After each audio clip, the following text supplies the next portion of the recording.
Welcome to today's edition of Mario Maker 1 All-Stars, where we are continuing to record as much as we can of what piques our interest in Maker 1 before the servers for the Wii U and 3DS online services go down completely in about 40 days' time on the 8th of April.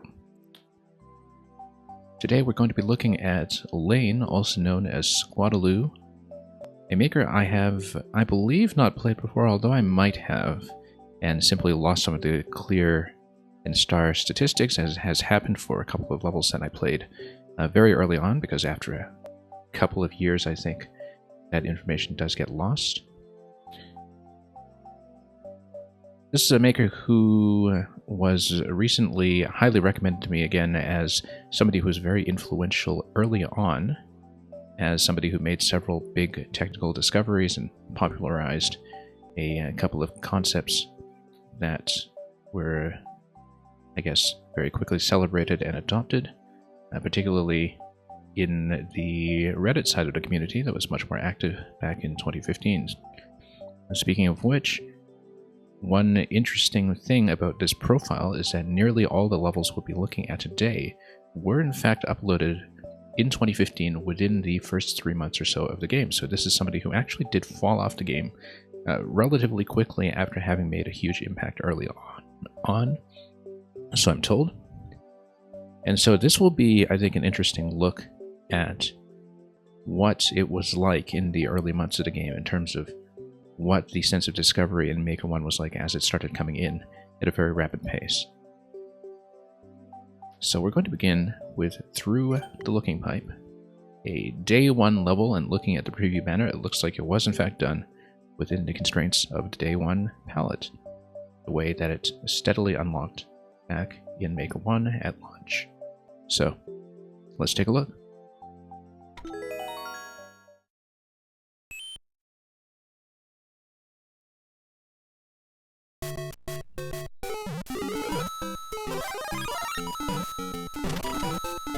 Okay, so, very 1-1-like in some ways already, but we'll see what exactly that entails. It says Through the Looking Pipe. It certainly looks like it's going to be something significant. Should we try it out now, or shall we go on and see? I guess we do have to try it on now. And I would guess that there's maybe some kind of peaceful shenanigans involved, although perhaps not, because this is, once again, with the day 1 palette. And so, possibly, once you go through the pipe, there's some kind of inversion that happens in the other zone between bricks and coins. That's what I would guess. But we will see. Oh, that's not it at all. It's actually going to flip upside down. Definitely very popular as a concept, owing to the influence of Super Mario Galaxy in particular. And speaking of Galaxy, here's Rosalina. So, makes perfect sense that this would be the costume in play. Oh, whoop, totally missed that. Oh, so much for Rosalina. Well, this at least makes a lot more sense now, this coin layout that we have over here. Well, maybe we'll get another shot at Rosie soon enough. Here, we obviously do have to proceed and flip. And we'll see if we get Rosie once again. We don't, we just get a standard mushroom, but perhaps that's what the upside down zone will be for. Yeah, if you kind of explore back to the left, we come back over here. Obviously, we don't want to continue that way because we'll just have to loop back around through the level. So yeah, on day 1, just within the constraints of the palette as it existed at launch, we have ourselves a Galaxy-style flip level. Oops. Interesting that you can backtrack through it if you want in many places, it's just that there's no particular reason to do it. Although here, of course, you are required to go backwards. And then... that's interesting. Let's see. This flips around this way. And then this allows you to come up top. Now, that is what allows you to go up here. Now, because of the way the camera is positioned, you do kind of need to remember that this is the layout, and that's alright, gives you plenty of information to do that. And why don't we just flip up this way and see how things go?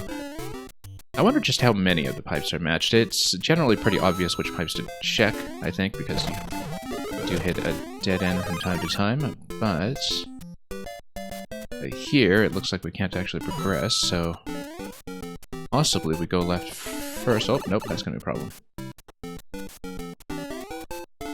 But we'll see. We might actually need to scout using the other zone. I think the idea might be that you need to gain knowledge first about the layout of the level, or just come back here and play through it the standard way.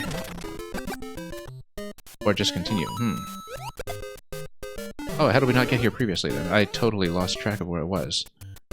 But you can't go through absolutely every pipe, so we'll check this one. Nope. I wonder if we can get enough speed to get up there. I doubt it. I don't think so. But it was worth trying. And then, if we can hit that, then let's just go back. Okay, if that's the case, I mean, this is the pipe that we checked previously. To go back and forth. It does seem like the hard blocks are the indication that we're looking for. I'm just trying to see if we can discern where the layout would continue. Because I guess here, if you look at this, the ceiling over there indicates to you that you can have a safe jump off of this row here that's under the hammer, so that's the visual clue that we should be looking for. Oops.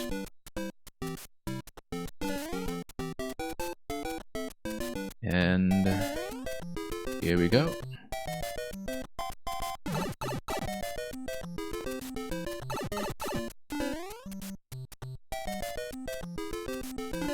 Let's run this way. Yeah, so this looks like a blunt jump, but it's actually totally doable if you scouted that before, which we have. This also allows you to kick to a vine. That's going to be fairly obvious.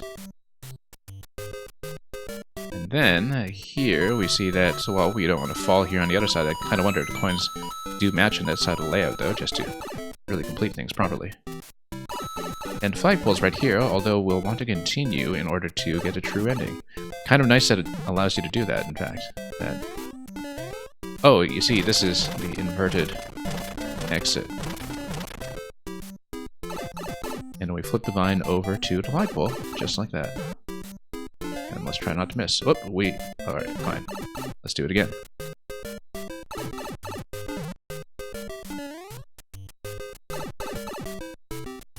So considering that this was just done with, you know, basically palette row 1. Fairly sophisticated. For a day 1 upload back when people were still just getting accustomed to certain quirks of the engine, like constraints on the camera. And other such things.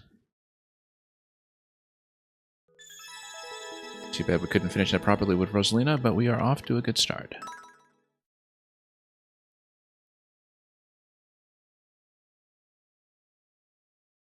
And let's just wait for the star to register, and we'll continue.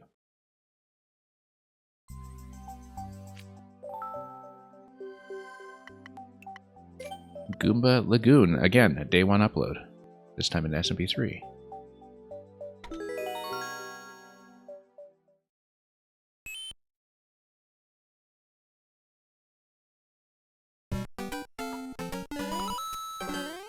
Well, it looks traditional so far, but we'll see how exactly that develops. It's a lagoon. Surely there's water. And there is. And we'll have 2 screens of height to work with, as usual, for Mega 1, but we'll be relatively cautious about this. Yeah, playing around with the Goombas underwater. That was something, of course, that was very new at the time.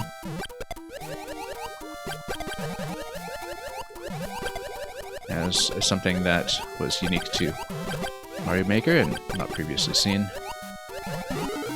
Just having these homing Goombas underwater. Something that we totally take for granted now, but yeah, and sort of interesting to just think in terms of 2015 once again.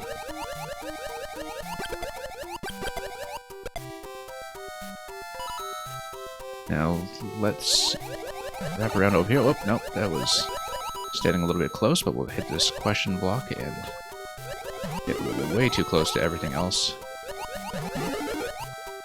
We will have the power of fire, though. That's a whole lot of Goombas. Whoops. But we will exit.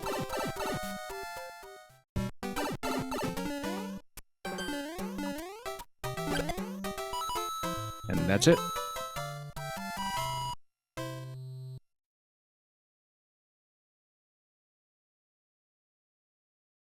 I think back on day 1 of the game, of course, even just a reasonably competent traditional level was a huge breath of fresh air.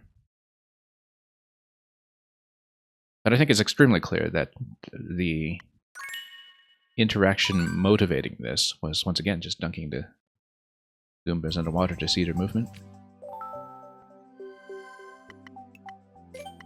Anyway, Deja Vu. Now, this is a level I have heard of by reputation, and I'm wondering if I did originally play it. I might have. Once again, clear statistics this far back were not preserved, so I'm not really sure. But the name rings a bell, and as a day 2 level of the game, at this level of popularity, rather, and I might have seen it, I might not have, but regardless, I wouldn't remember, so no spoilers, it says. Luckily, nobody's around to spoil me. That has institutional memory that far back, at least not just yet, so let's take a look and find out what it is.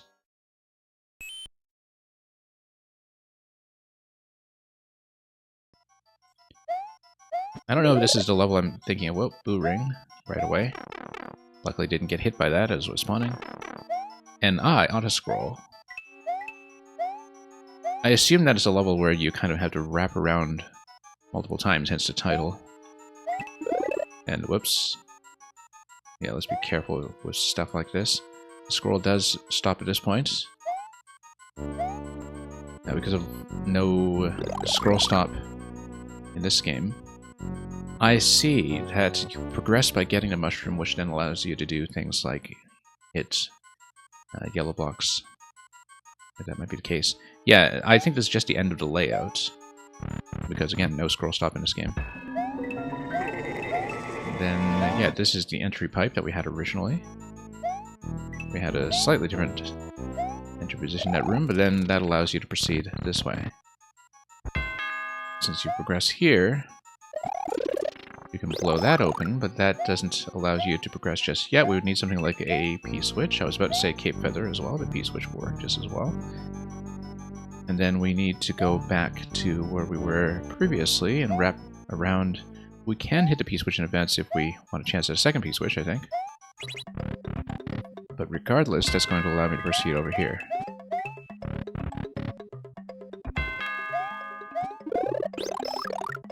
Oh, did we hit that? Now, we don't have a way to get up here just yet. I would think that's either a spring or a Cape Feather. We'll see what it is. Whoops, missed that. Spring. The season that can really hang you up the most. Whoops, no. Just checking. And yeah, here we go.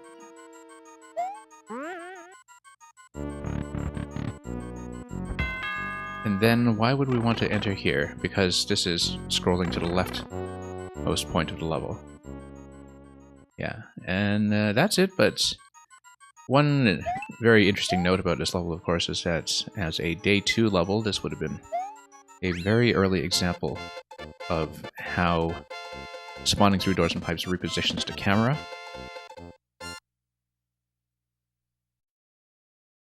Given the number of plays and likes on it, I wouldn't be surprised if it was a lot of people's first exposure to that concept in a very compact form. So,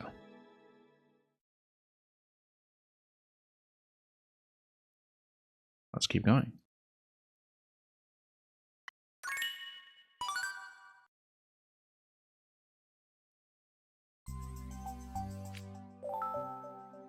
No spoilers. I guess that's also an advisory partly for the people who might come in from the Miiverse comments back in the day, which are no longer visible, so not a problem. Jump, jump, slide, slide. Day 3 level. Here on the 13th of September.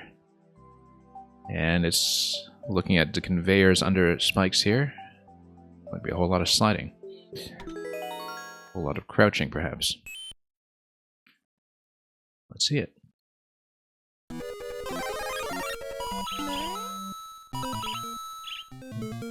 Don't know if the bird effect correlates to anything specifically, but I guess maybe that's telling you.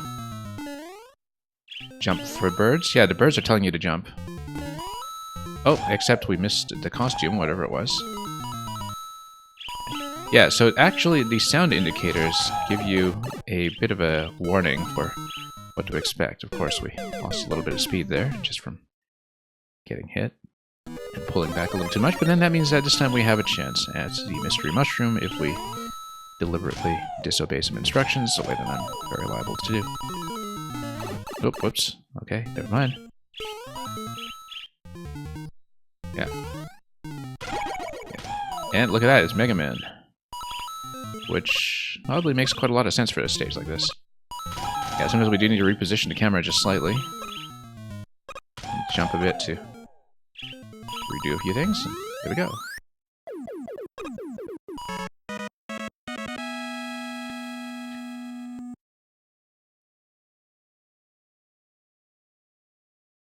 Yeah, just short and sweet.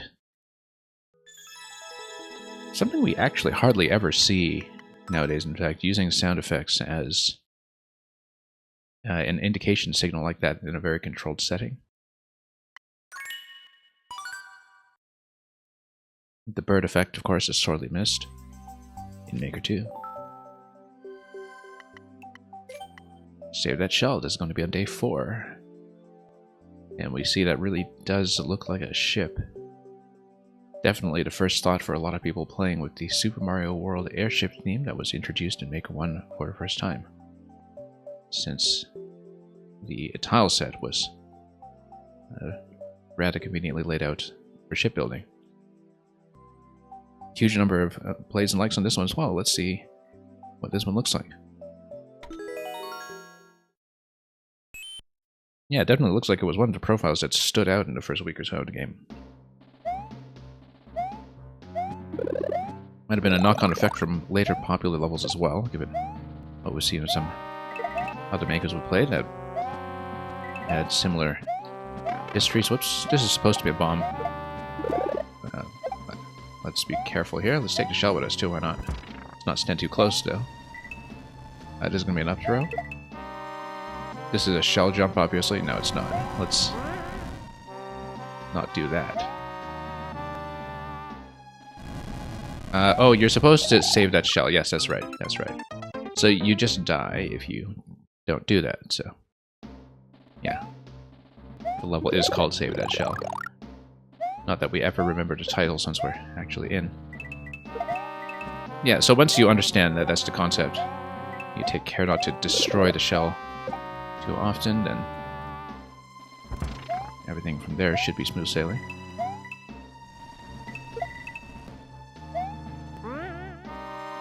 Okay, let's not lose it here. We'll just head across. And yeah, I guess we'll just continue this way and not get into too many mishaps. Generous mushrooms for people who hit themselves.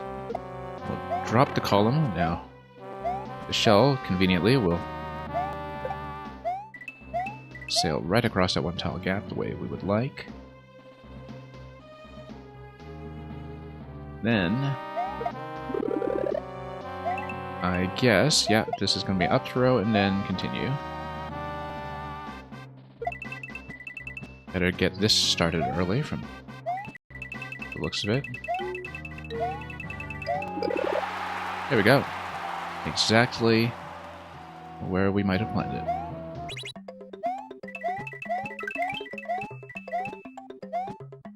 Interesting that this keeps you above the clouds. I wonder why that would be. Oh, because, yeah, let's not hit it from that side. That's a bad idea. And here, of course, no more saving the shell, unless you really want to.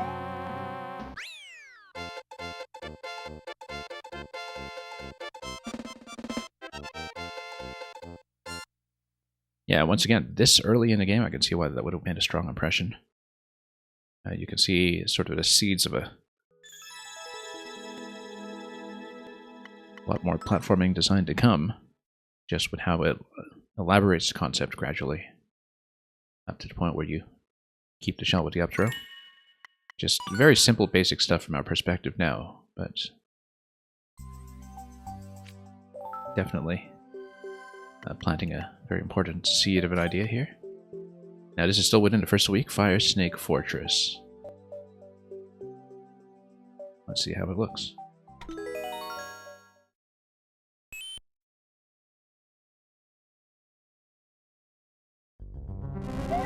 Been a pretty easygoing set so far. Oh, and it's going to be a burner ride, except we have to be careful about whether we are watching the front half or the back half. There is a little bit of an initial wait. But yeah, then we swap sides as we go. And try not to slip off too much. Okay. So yeah, it's essentially a snake block level. Before we had snake blocks, it certainly was something that snake blocks can't accurately replicate by themselves even now.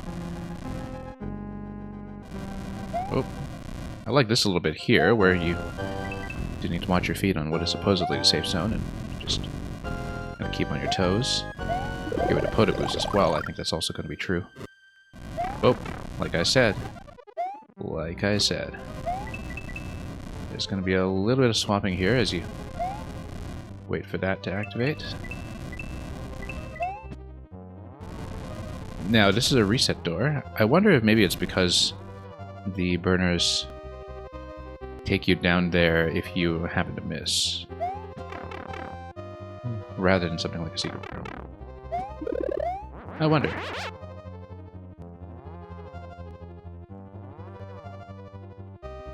Anyway, let's keep going. Here, you do need to float with the cape. That's how the concept is elaborated upon.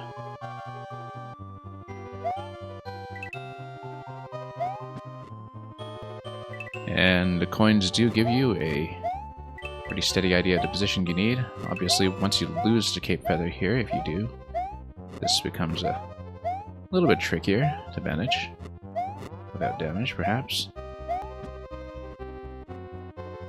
Not very often that you see a level designed specifically for using cape as a float, where that is the critical thing about the cape rather than some other aspect of its moveset. Kinda wishing we kept the cape over here, except it's definitely not necessary. Oh, okay. That's fine. We'll skip. I mean, there's a fire flower right before this room, possibly as a progressive power-up, so... Bowser here, as in a lot of castles, is more of a victory lap. Possibly, if these levels were meant to be played as a set, like how we would plug into a super world nowadays, that would sort of be a natural fit for a castle.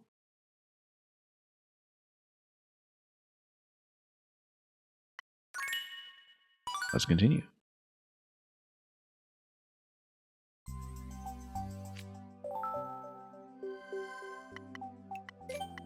Magic cooped up.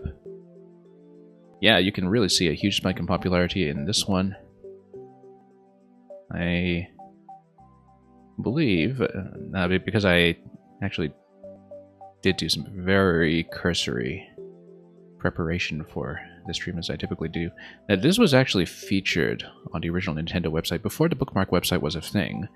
The Nintendo Mario Maker website would feature a selection of user levels that were recommended officially, and I think I had seen somewhere that this was the case with this level, hence the spike in popularity. It might have been the case with some of the other makers we've seen so far as well, but I really wouldn't be in a position to know. I'd actually completely forgotten that that was the case with the original official Mario Maker site, that Nintendo did used to do a fair bit of featuring and curation on that, and that I guess they kind of did a little bit of it in social media for Maker 2, but that seemed fairly short-lived. But anyway, Magic Cooped Up. This seems to be... I mean, these levels were popular already, I think, given what we were seeing, but this seems to be the breakout that perhaps had some downstream effects on this maker's visibility. Oh, here we are. Now, this is a concept I've seen before, but not this early on. Still, you have to remember, we're still in September 2015 now. It's possible that I have seen this level specifically as well. I know that I've seen this concept many times.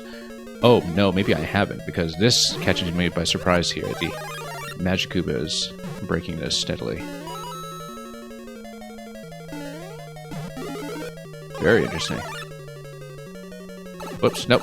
Lost Lanky right away. That seemed to be a lucky Lanky anyway. I don't expect that was actually an intended one. It wouldn't particularly make sense for this level. And here we go. Let's hit this. And, oh, Fire Flower not getting... Oh, yeah, we are getting that. Very well placed, in fact. Even though we're going to lose it. Oh, I totally missed this. Let's try to save it there. Maybe if a duck jump we actually could have done it. Didn't even see the brick column.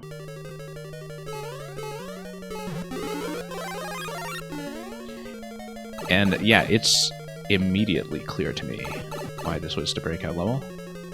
Not just because we're breaking out of the box. Again, this is something that's I've seen as a concept from a couple of different makers over time, but this really must have been one of the earliest instances that would have been well known, just judging by the date and the popularity.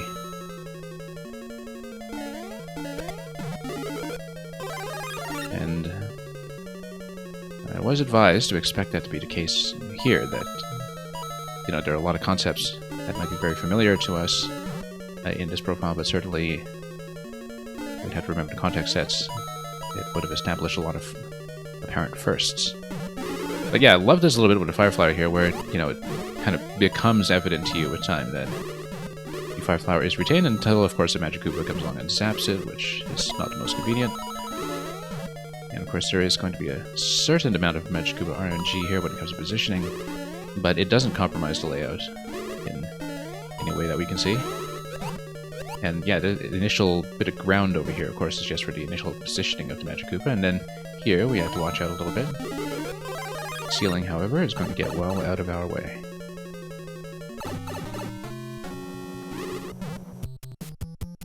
Okay, let's continue.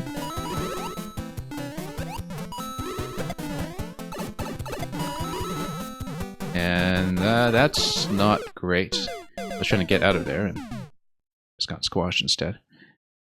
Now, remember, September 2015. No checkpoints in the game yet. And that's okay.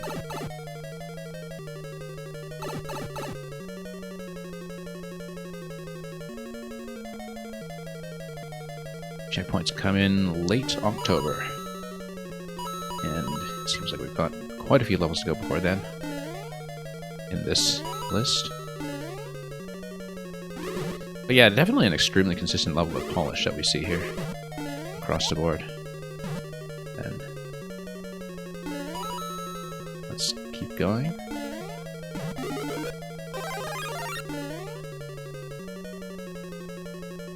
Because like I was saying, in the early days of Maker 1, even anything just reasonably competent and traditional already stood out. And so, actual concept stages that still hold up very uniquely today were definitely a rarity. Now, oh yeah, look at that. This didn't work out quite so well this time because the block where the Fire Flower was supposed to drop had already been zapped. That was something that was unique to this run. But it did leave me a shell dispenser over there, so we'll take it. And we'll just stand here. Look at that, because of the scrolling, the Magikoopas, as they try to hit me here, they just have the projectiles kind of going backwards or losing speed from the apparent effect that we see, so. Now, the coin placements here, I guess maybe they are warning you about a lower Magic Koopa that's about to come in. Oh. Getting into a bit of trouble here. But yeah, that's what the coin placements do, is they give you some visibility for platforms that you can aim for, as well as dodges that will need to happen relatively soon. Who is it? Shy Guy. Whoa.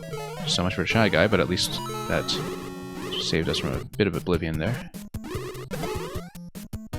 And here's the X in just a moment.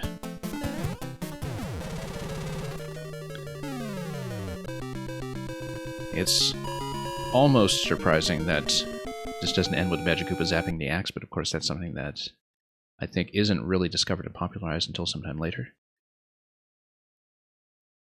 We had noted it previously in the Kavik level that had the pre-patched one-way panels with the Magic Koopa zapping them, that was an early instance, I think, of the axe or flagpole being destroyed. An axe in that level, I'm pretty sure. That was a castle. I kind of feel like if this level had been made just a little bit later, that would definitely have been a thing. But already a standout on this profile as is. Let's see what else is going.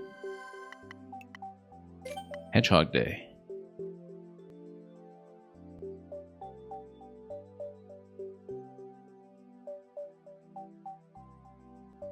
If you look at this layout that is in the thumbnail, that's rather reminiscent of the layout in the Galaxy-style flip level that was the first one in the set. Somewhat. Not exactly, but I think this is a maker that has a certain taste for symmetry in certain places. So, we'll see how that plays out. Not making it up here yet, but oh, we have Sonic. We have this Sonic sprite that in the SMM1 theme looks so conspicuously from the future. Yeah, it looks like we'll probably be looping around and hitting this. There will be some kind of loop that happens. Meanwhile, we get to enjoy Sonic's spin dash animations. As much as we like, given how the Mystery Mushroom does get replenished. Oh, something up there. Just booze. We are going to check this, of course, because why not? Not that we can run after that, at least not right now. Probably just more Sonic, if we absolutely had to guess.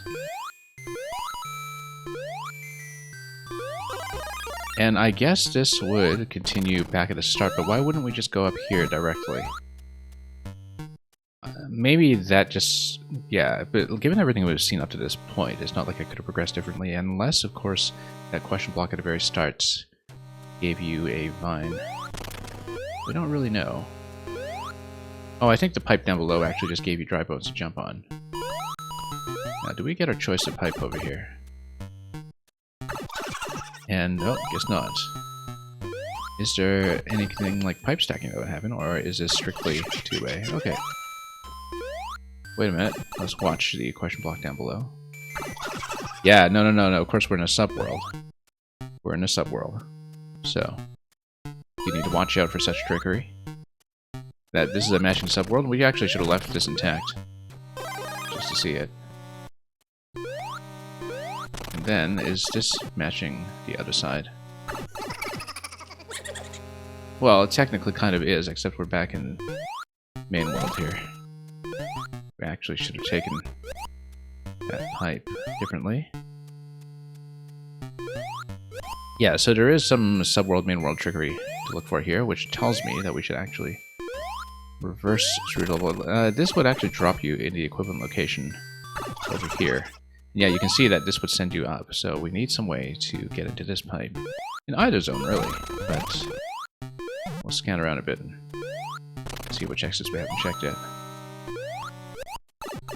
Oh.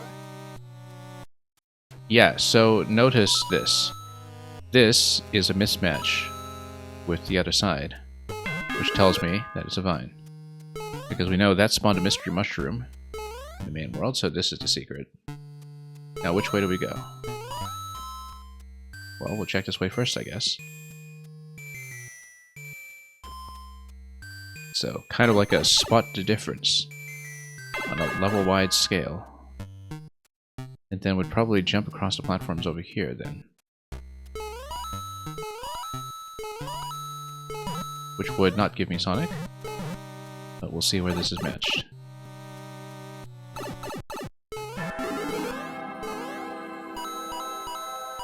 And yeah, this is an exit.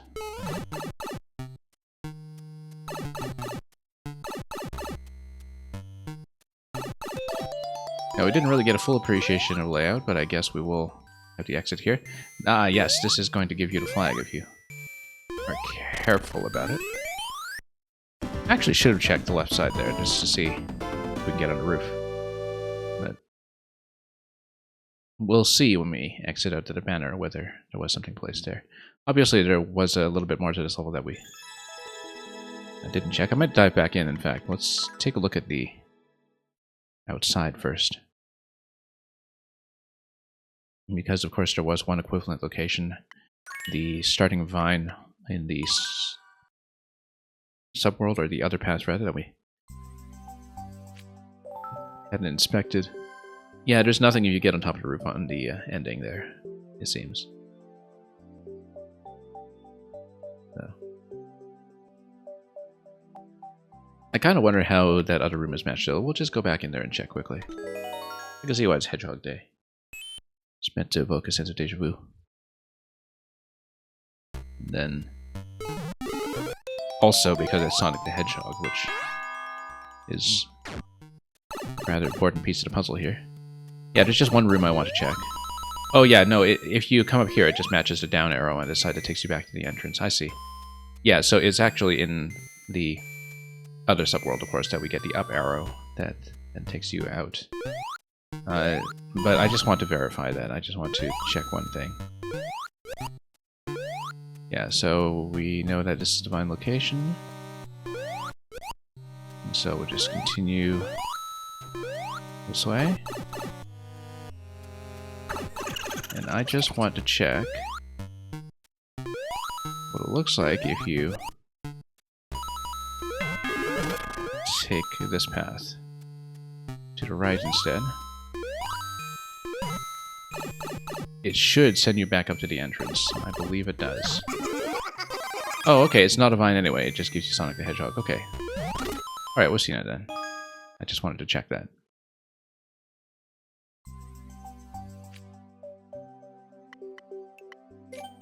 They've finally learned.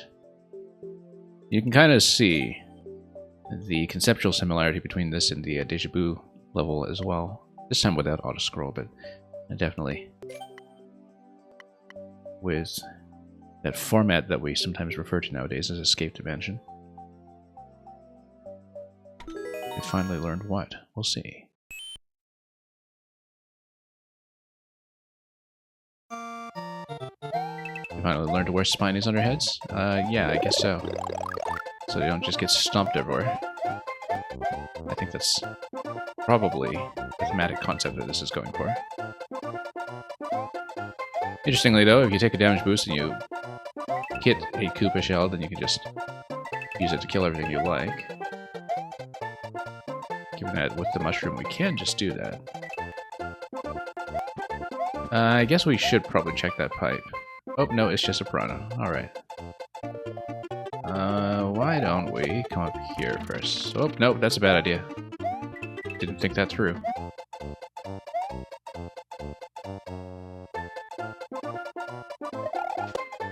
Nothing? Okay. Then now we totally can't reach. Oh, I see. There's a Koopa up there on that side. Whoops. Nope, that was a mistake. But I bet we can. Let's take it. And yeah, there is something, as expected. We are, in fact, somewhat incentivized to go a little higher. Yeah, we get a cape feather, which allows us to just whip everything, though. As long as we don't lose it. Now, does that mean we can progress down here? Let's take a look. It does, because it allows me to float over. Seems like it's only accessible with the cape, from what I can tell. It looks like it's kind of a traditional style bonus road, in fact. Very much in keeping with Super Mario World. Oh, whoops, so much for the cape. I'm going to dodge this guy all day. But we do get a Yoshi out of the deal, which is nice.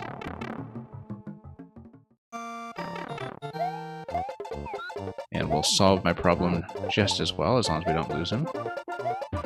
This little bit here, with moles and the zigzagging, is very much like the original Cookie Mountain. Firefly, yeah, we'll take that. Not exactly useful in Yoshi, but it does give us a weapon. We will, of course, check this area here. Because why not? And anything up here? Nope. Again, kind of missing that feather already. Oh, and oh, so much for Yoshi. Okay. That happened, I guess. Whoops, and that happened as well. That was not clever. You know what? We can spit on this guy. This is the end anyway. Whoops. Never mind. Okay, not the most ceremonious ending, but let's try it again.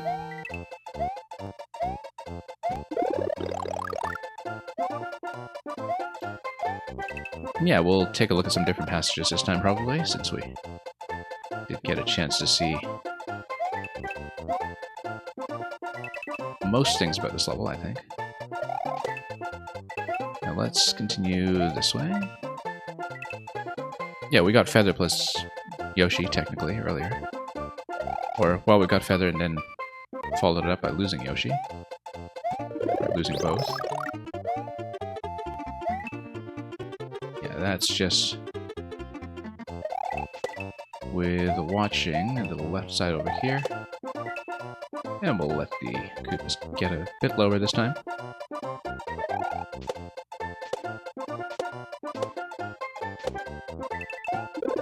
One thing to note here is that everything here seems to work perfectly fine, regardless of when you spawn into various columns on the camera.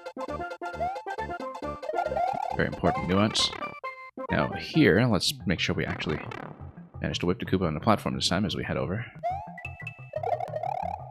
And then grab Yoshi this way. Much better.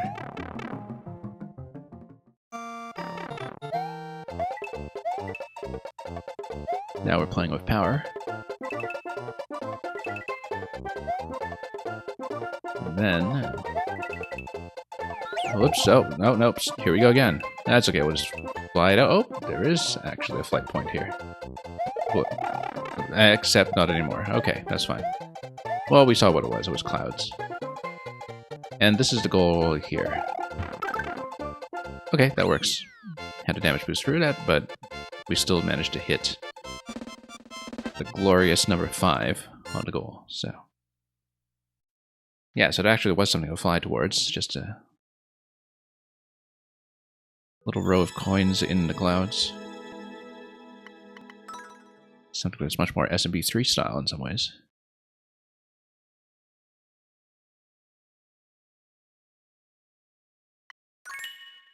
Finally had enough spinies here to produce adequate helmets for workplace safety. And yes, you can in fact see... Oh, there is something on top of the pipe. Yeah, there are definitely some things to fly towards that we didn't see previously, so... I think we're going to take a look at them. Let's go back. Just to explore this a little more thoroughly. We'll try not to lose the feather this time, that's the critical piece here.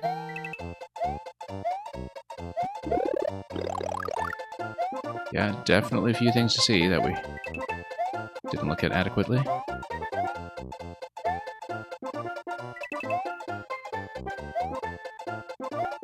But We'll make it back there soon enough.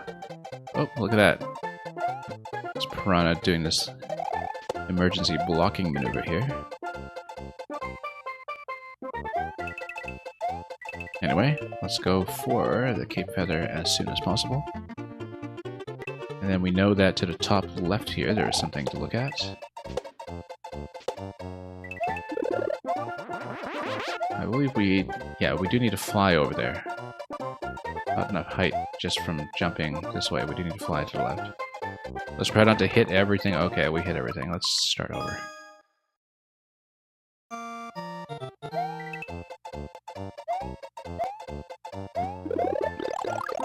Just going to blow as many attempts as we can on this, 13% clear rate level.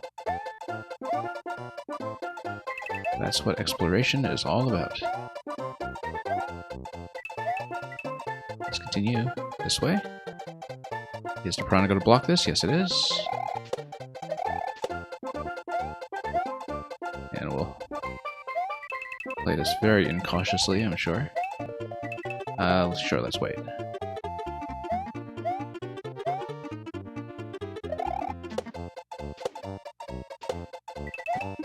Grab this, and then, yes, we'll fly over this coin passage, starting here. Gonna get rid of this guy first, but this is the flight point, for sure. Okay, where does this go? Let's see. Hey, bonus. And allows you to smash things up ever so slightly.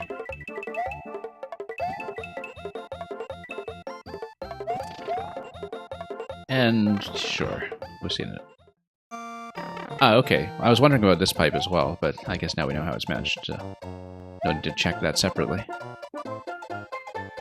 And yeah, that just allows you to float over and snag the goal immediately.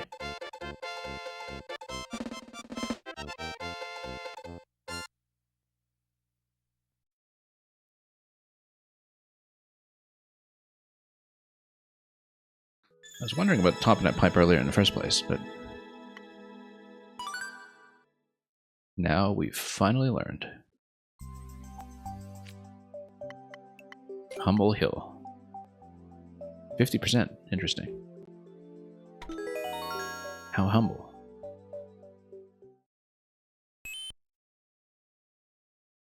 Are we about to be humbled? Let's find out. This is going to be the first one in this set that's in an SMBU.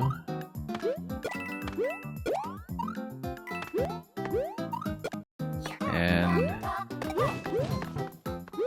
yeah, very much an effort to try to make something more introductory, traditional, I think, but oh. As you can see, not really anywhere to fail at here. This is something I noticed about the design in Super Mario Wonder recently as well, in fact, is that even compared to a lot of the older games, it's much more explicitly designed for people who, you know, there's a certain kind of onboarding that happens if you don't even know how to use the jump button yet, for instance, where there's a bit of invisible accommodation that happens that you don't even stop to notice or think about if you are an experienced player who knows how Mario controls. I think this is something that Nintendo has a bit of a conscious effort towards, and certainly in Wonder, and to some extent, I am thinking of the early levels in the SMB series as well. But yeah, you can see where the 50% clear rate is coming from, for sure. Because structurally, it seems like it was explicitly made to be a 1-1 in its own way. I know there were definitely some, you know, 1-1 style contests back in the day, back in 2015 as well, for people to sort of explicitly making something simple and tutorial like this still stands out in some fashion. But anyway, yeah, definitely a couple of areas here that you can progress to with the propeller if you take it up to the clouds. Let's take a look at Mystery Manor Maze. This is a version 2 of a level that no longer has version 1 here, given that it is just after the checkpoint patch here. And indeed would be the first level in the set after the checkpoint patch that came in late October. I'm guessing it's a version 2 because maybe it inserted a checkpoint. But we'll find out if that's the case.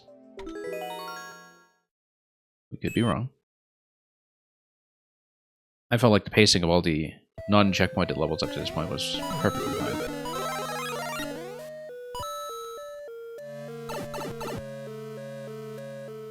Anyway, I guess we should hit them all just to see what happens. Possibly we need to use similar locations of memory aid or something, but we'll find out what this is all about in due course. Let's go left.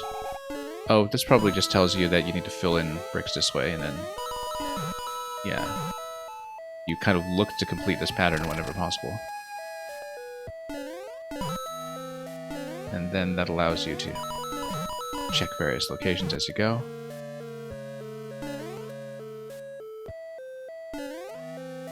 And so that's probably how we'll proceed through this, just, you know, filling in quadrants like this.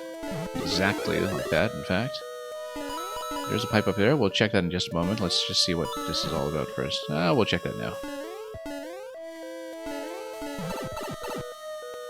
We'll just see how this meshes with the other side. P-switch over here. Now, the interesting thing is that you could just whack all this manually and then just keep the P-switch. Although P-switch comes out of the pipe anyway, so you can always just get another one. Yeah, you can always just get another one. It's not a big deal. Oh. I wonder if this is going to be time sensitive. Well, we'll take the P-switch with us anyway. Then, oh, this is already the ending. I wonder if there's anything up here. Oh, interesting. So there actually is another passage that would take you out here as well. Oh, that was quick. Seems like we only saw a fraction of that level. Because maybe it's a different experience if you traverse to the right side first or something. We can always check it. Because it seems like there are almost certainly multiple routes. So definitely 2 routes towards the goal, at minimum. That's obvious enough. Yeah, I think this was entirely about noticing what the entry room was trying to tell you, though, about where the blocks would be located. We'll check it again, just to see what happens. Check the right side this time, and then wonder how symmetrical it is. Not very. And then just hit this, and then probably just complete this quad over here. And see where this takes you. Just over to coins, and then question block over on that side. We'll see what that's all about in just a moment. More booze, okay. Oh, that was lucky.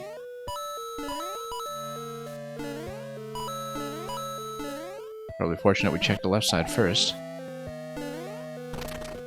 And yeah, we'll, you know, form the quad above this one as well, and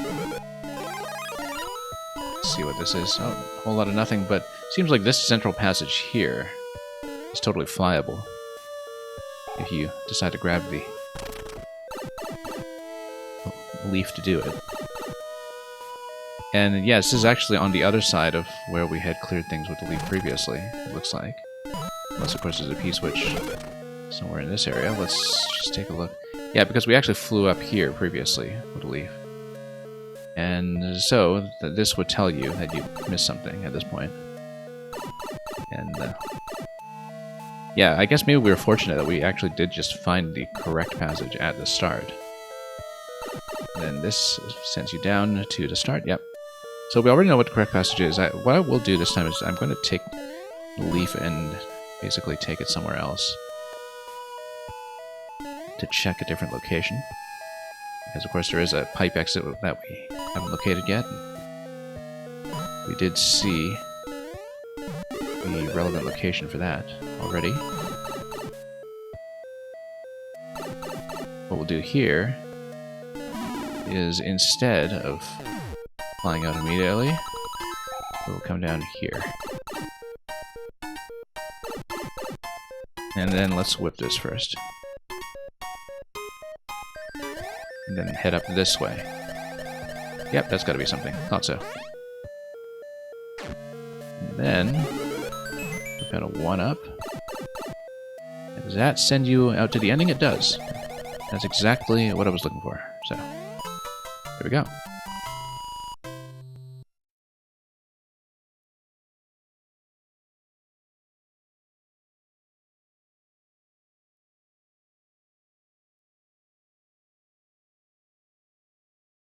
Alright, let's keep going.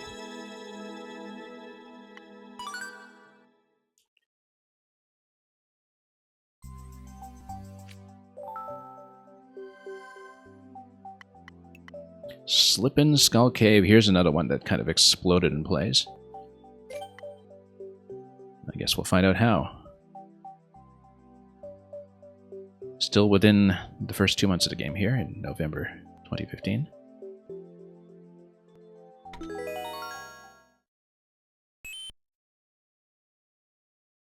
We hadn't really seen the ice mechanics up to this point, so...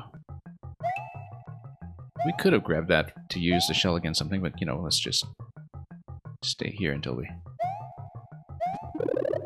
have a better understanding of what's coming. Nothing here yet. Definitely want to duck under here, and just proceed slowly just to give you a chance to read that. Then this takes it through a little quicker, just to make sure you understand what's going on. Holes everywhere. Now this is nothing. Except a little mole pit. Oh, okay. No, just for resets. That's what it is. Well, that was kind of needless, given that we didn't do much over here, except... I see. This is the debarkation point. And yeah, it seems like every time, if you are tall, you would need to duck under each successive platform. Otherwise it does push you, but then generally I think this gives you a bit of a safety point to land on after that. That's interesting. I think this is probably just the top of the screen though, that's nothing. And indeed, we have a checkpoint over there. I guess if you shell jumped it, you could shortcut this, but we're not going to do that. We're just going to grab the checkpoint and go. Nerf Scuttler, welcome. Okay, Fireflower. We're, of course, going to accidentally take things out all over the place, and then now this introduces the slide through the ice. Maybe we could have used that shell, but we'll never know now. So yeah, this is going to be sliding and then catching it on the other side. Unless you really want to fall down towards that question block quickly. Oh, interesting. Probably a reset door. Almost certainly a reset door, actually, just looking at it. And you can even see the entry point for the reset door down there. Oh, let's not miss the train here. Or reset doors. 2 of them, in fact, in this segment, so... Very gentle level in that respect. Oh, yeah, the reset door is because it's a pacing tool. Yeah, that's exactly it. I noticed that just moments too late, and we shouldn't have gone for it, but that's alright. Live and learn. Die and learn. 1 of the 2. Progressive power-up. No longer giving me the power of fire. And, okay. So yeah, I mean, you know, this signals to you pretty early on that that's going to be the concept, that you have to catch up to each platform as you go.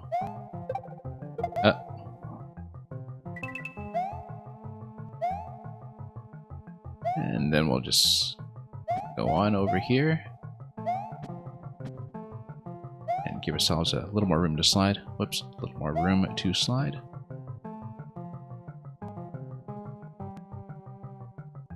Yeah, we'll proceed every time. That mole was totally throwing me off. That's what's happening there.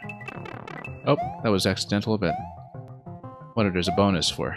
Yeah, there's definitely a bonus here for surviving with the mushroom at the end. We'll retry the level and try to get that, of course. And this is just going to give you access to the goal. Yeah, we're going to redo it, and we're going to try to get the little bonus at the end. It's purely a mushroom check. Seems very clear to me.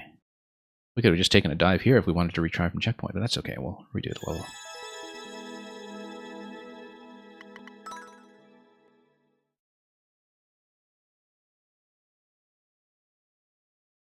Anyway, let's try it again.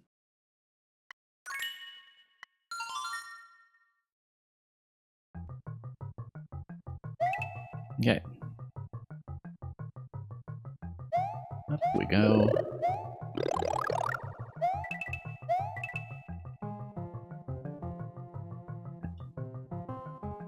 I'm gonna ride at slow speed over here, but then we'll just basically redo the entire level for the ending alone. Yeah, no need to get that if we're not resetting through it.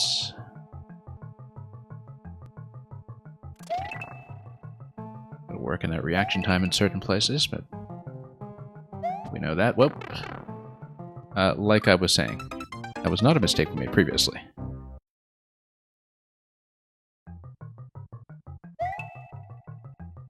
That's right. Let's do it again.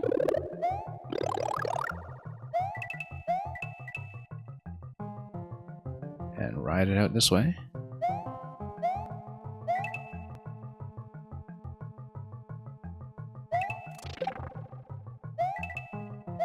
Okay. Through here.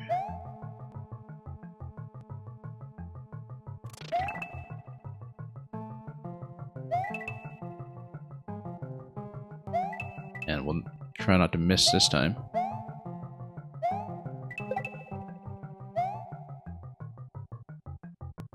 And yeah, I guess we'll just loop through it as before. Very tempting to just jump out of here immediately, but we'll resist that. Having an additional point of damage available here, of course, is going to be quite valuable for going for the true ending. No reason to go down here unless we want to reset, so let's continue this way. And then through here we go. And we'll just let that shell get out of here.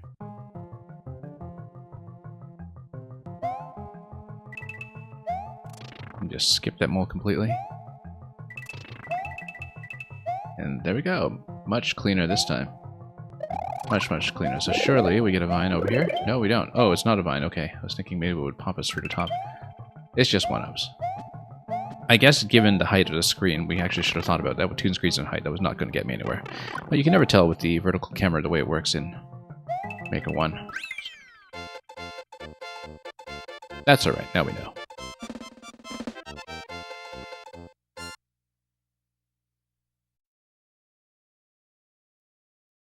Yeah, if I'd bothered to mentally calculate the screen height there, we would have told ourselves that that was not going to be some kind of secret vine climb, but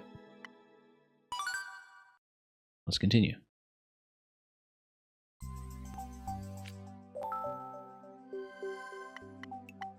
Save that switch. Version 2. We didn't see the version 1 of this one either, but perhaps it'll be very similar to Save That Shell, where you just need to escort a P-switch all the way down. And we'll find out exactly what that entails. I see that there are bricks everywhere, such that an activation of the P-switch would be deadly.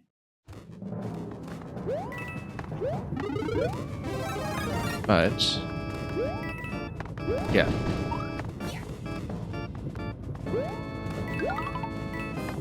So, from the title, presumably we need a P-switch for a gate at the end. I kind of wonder whether there is any kind of reset mechanism at the end if, of course, you just ignored the concept and didn't keep a P-switch. For example, if you just aren't the kind of person who likes to read titles. Very tempting to just... oh, sure, we'll just do it the easy way.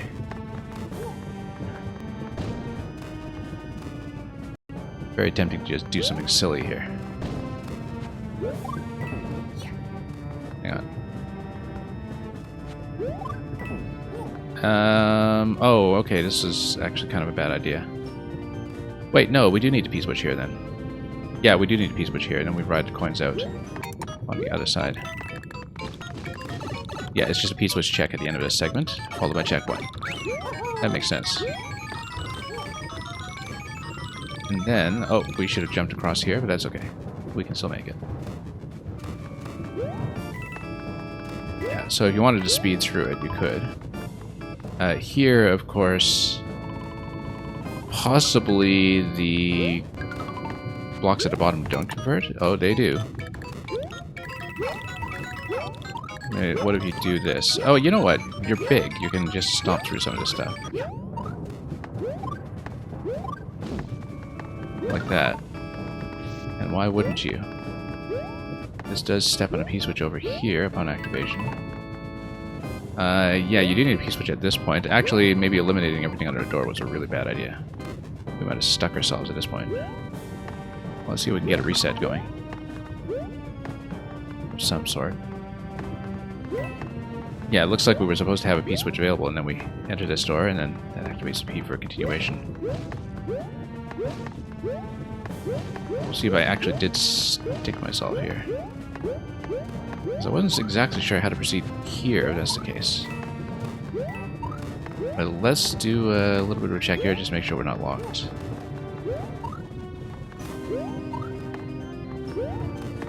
Actually, you just go back and get a P-switch. Why wouldn't you? But the thing is, we can't go through here at this point, which is a problem. However, you can just kind of jump off the P-switch once you get the thwomps out of the way, and then just switch over here. I feel like I maybe didn't do that in an elegant or intended fashion, but when do we ever? Checkpoint, and now what's this pipe all about? Probably reset? Yeah, possibly pipe stacked to... Oh no, it's just a P-switch, okay. And then that's just a fire flower.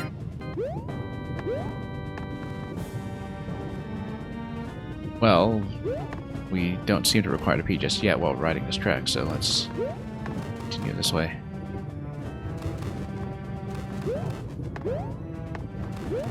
It does ask you to save that switch. Oh yeah, save that switch. We totally forgot about that conceptually.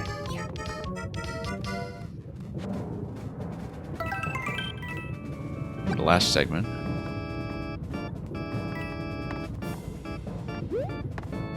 Now here, just do this.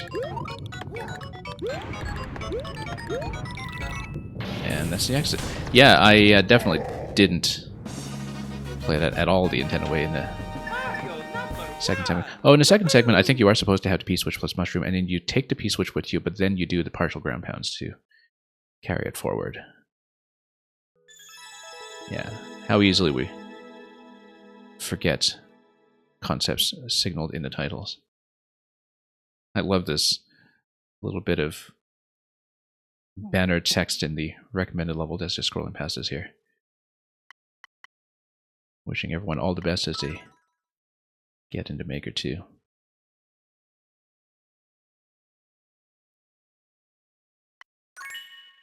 Don't even know who made that one, but I think that was just pretty much explicitly made as a pixel art message that perhaps nobody anticipated we would still be reading in 2024. Anyway, back to these levels. Through the Looking Pipe version 2. Now this looks like it is a revisitation of the very earliest level, which of course was just about 8 weeks prior to this one.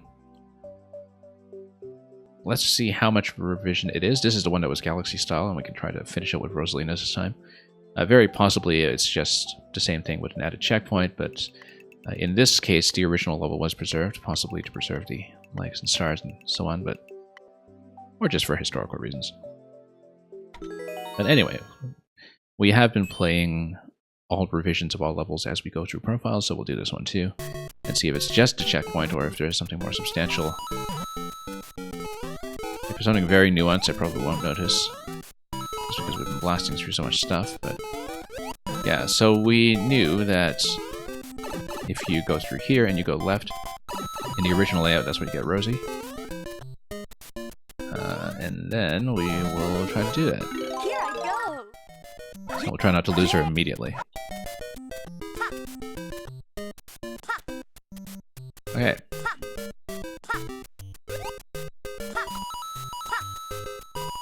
I'll actually try to finish as her this time. And we'll continue this way. Yeah, it looks pretty much identical so far. I don't know if there are some nuances that we're just not picking up on. We'll keep Rosie. Oh, I guess we won't. Never mind.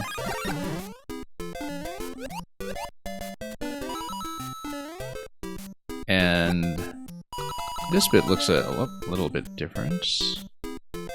Oh, probably because it's there to encourage you to do the dash jump across. You'll notice that the Koopa doesn't go quite as low as it did before. Well, it looks like it's quite possible to hit our heads on it. Nope. And yeah, checkpoint flag added here. Previously, I think we just jumped to Koopa. And reversible checkpoint. Interesting.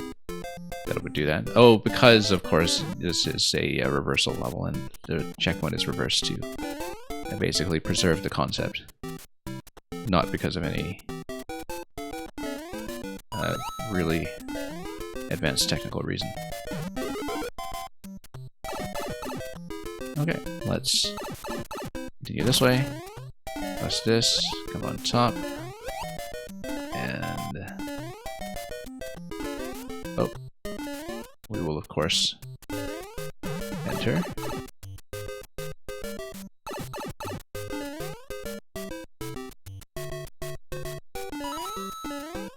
Oh, whoops, I was trying to hit that with a fire flower. Oh, the coins kind of give this away this time that this is jumpable. I actually liked it in a previous revision better, where you kind of needed to apply your spatial knowledge of the level from the other side. But I guess maybe this establishes that that wasn't actually the intentional way to do it in the first place, that the original level just didn't anticipate that that would be a potential blind spot from a camera problem. And I think it was more fun to think of it as something intended where you actually do need to understand the level layout from one half to come back to the other, so... Kind of an instance here where I think I actually prefer the original over the revision.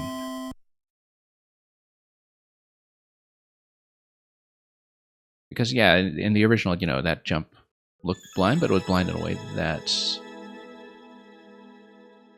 made you rely on your understanding of the underlying concept, which I thought was a very satisfying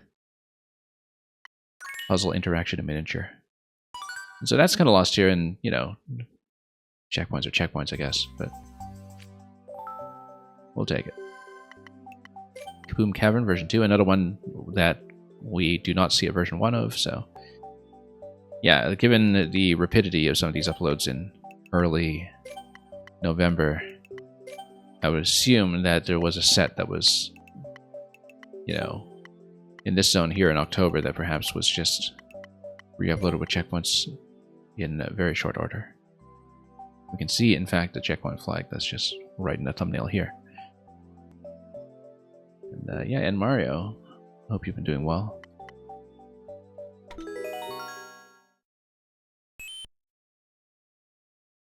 Alright, Kaboom Cavern. How kaboomy is it going to be? We'll find out.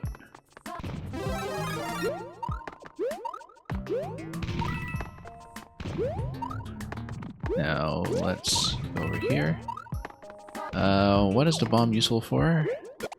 Nothing that we seem to be able to use right away, but... Yeah, just a lot of wall jumping to do. I was looking for something that we could potentially demolish with the bomb, but it doesn't look like there's anything notable just yet.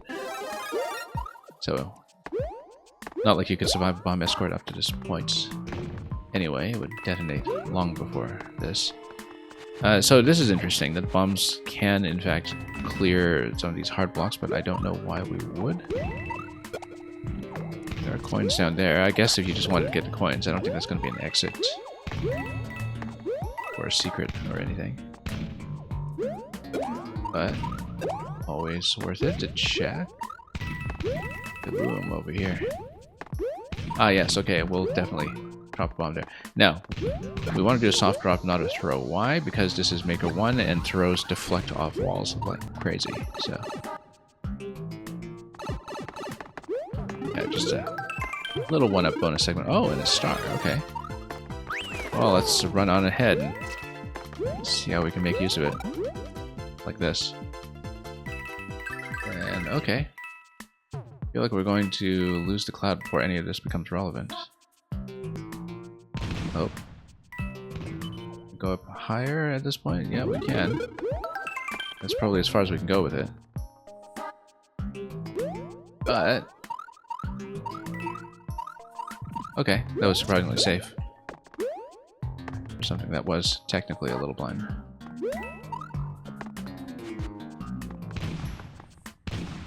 And yeah, I wonder if there was anything above the art blocks here then.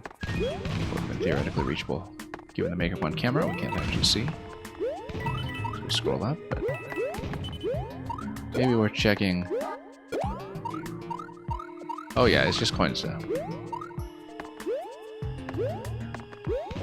Yeah, same kind of kaboomy bonus coin layout that I've seen thus far. This looks conspicuous. Nope, nothing.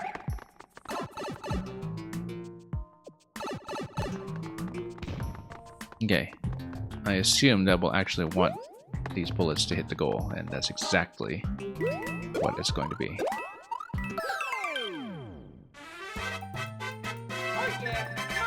After a while, you get a feel for that kind of thing. Particularly for makers who know what they're doing when it comes to signaling.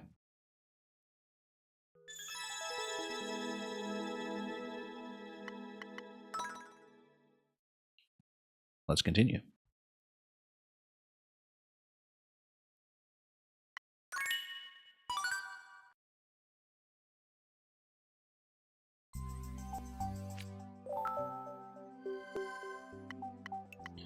What's Fortress version 2? Was that one that we had played previously? I can't remember the titles. No, I guess this is another one that only exists now in version 2. And again, a very rapid series of uploads here in early November. A lot of these version 2s are almost certainly all checkpoint patches to varying extents.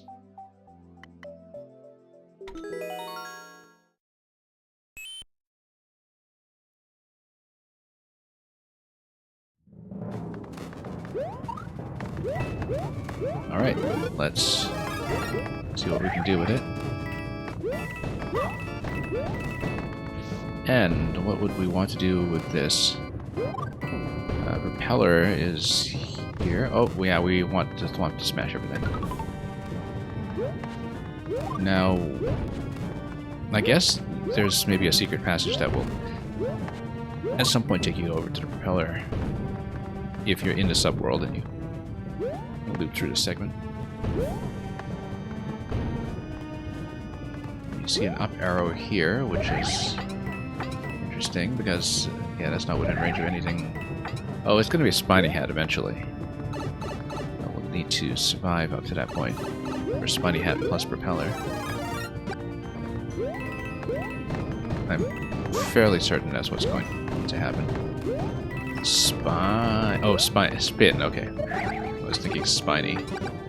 But no, it's just telling you to spin.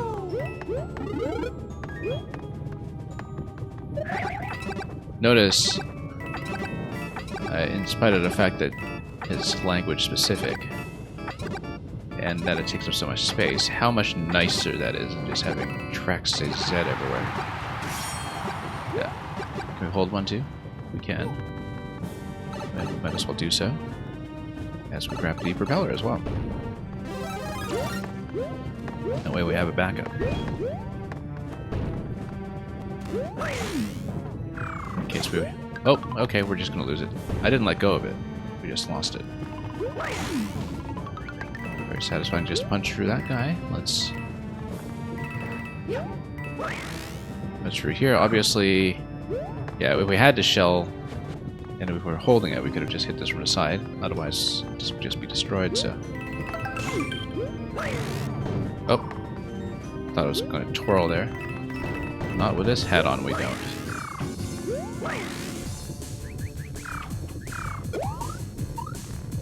And, okay, I guess that's the extent of it before we hit the axe. Nothing else going on. Let's take it.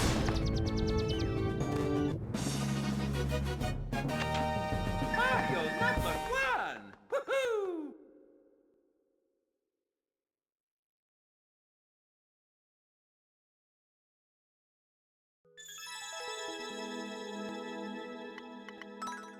And let's keep going.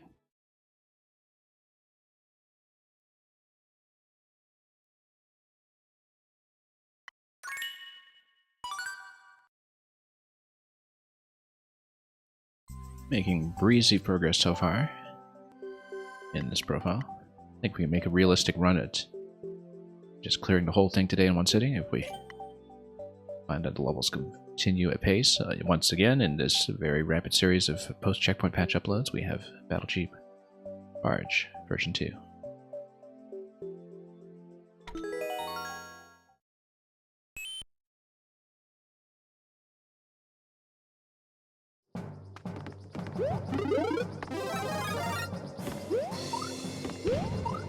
And then let's see what happens here. Whoop. Looks pretty standard traditional so far, but we'll see how that holds.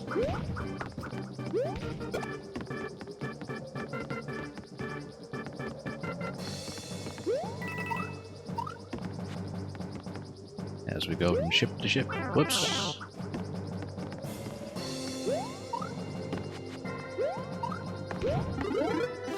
And yes, indeed, Nurse Cutler, it is this season for dancing.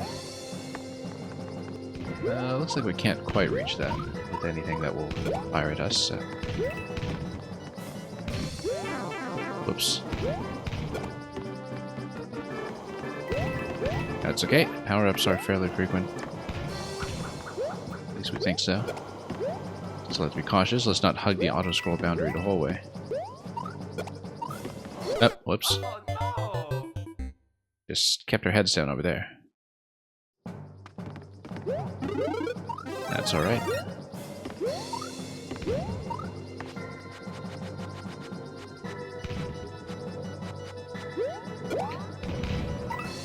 And yeah, we'll be absolutely careless and complacent in a level like this one.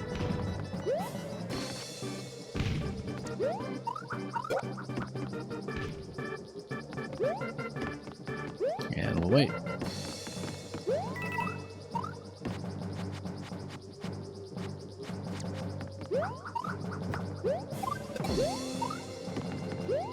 Okay, let's get out over here.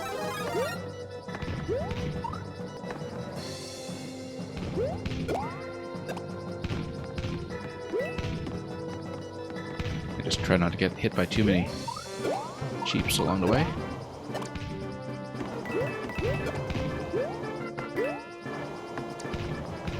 No reason to wall jump over here. I think that's mostly just aesthetic burners. To give the ships a little bit of thrust. Well, that's dangerous. Oh, same one, but this time, of course, we had a bit of a buffer to take damage. Checkpoint is here. We have almost 100 seconds remaining, which probably isn't going to be too significant here, but let's take a look. Look at these red bullets here, pretending to be torpedo tads.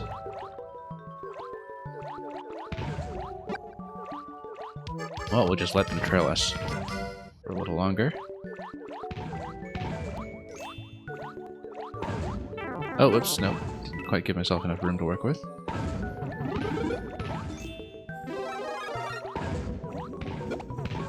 Also, of course we can bounce them underwater, but I hadn't really taken advantage of that up to this point, so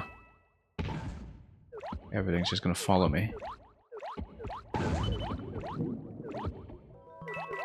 And chase me over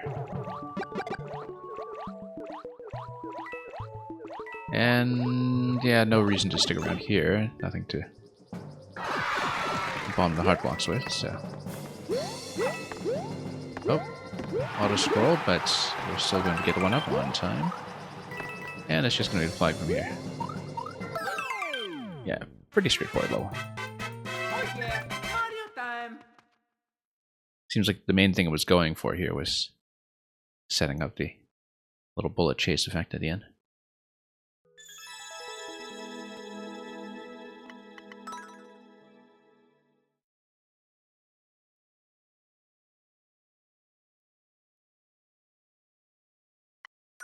You sunk my battle cheap.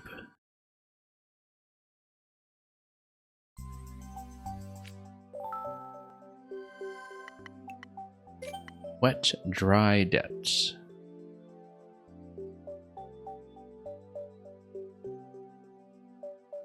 And yeah, it looks like there is going to be a water filling effect. We can in fact see the thumbnail here in the water zone kind of matches the midsection of the main world layout here, so I think it is going to be one of those two-state levels, in keeping with its namesake for Mario 64.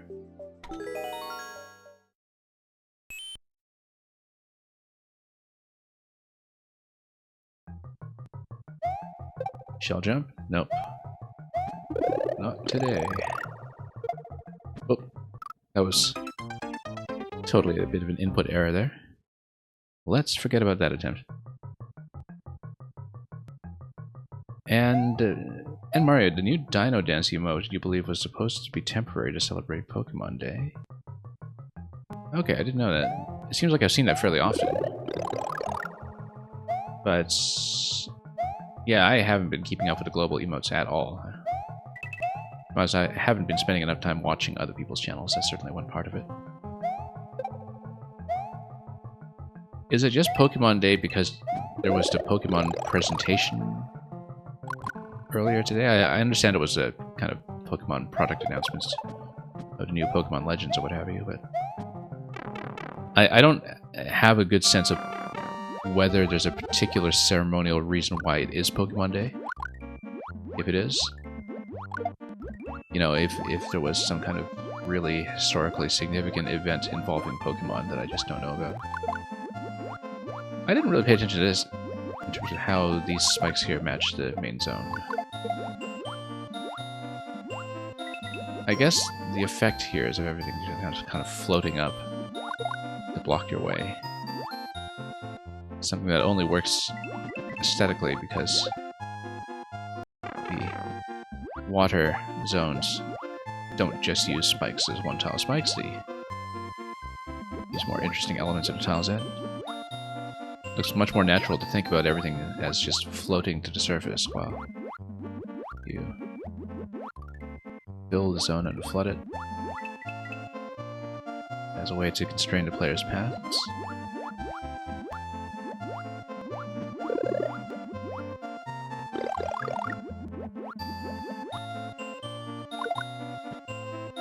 Yeah. Didn't even know that Pokemon had statutory holidays. Anyway, this is going to be something that matches over here, and then after having released that, we can see all the Spinies are grounded once again. And we can't quite make it over here, or can we? Yes, we can, just over top. We just need to make one camera here play nice. Can we actually see what's going on here? Yeah, this is just ground. Matching the other side. Yeah, having played a lot of these two-state illusion levels in the past, from a lot of different makers, this is one of the only times I can remember seeing something like the urchin floating effect basically being used as the way that... Oh, no, that was a bad idea. Red checkpoint. As the way that you can close off progression in one area, because obviously otherwise you would have quite a bit more flexibility for movement the water zone. It would just allow you to skip out on certain locations here and there. But it's a nice variation on a very popular Maker concept. Just to see that form of gating. And yeah, we don't have to fire anything. Oh, what was it? Oh. Set ourselves down a little aggressively there. We will, of course, try to take the shell. Pop this guy. And yeah, no reason to take that. I don't know about... Whoops.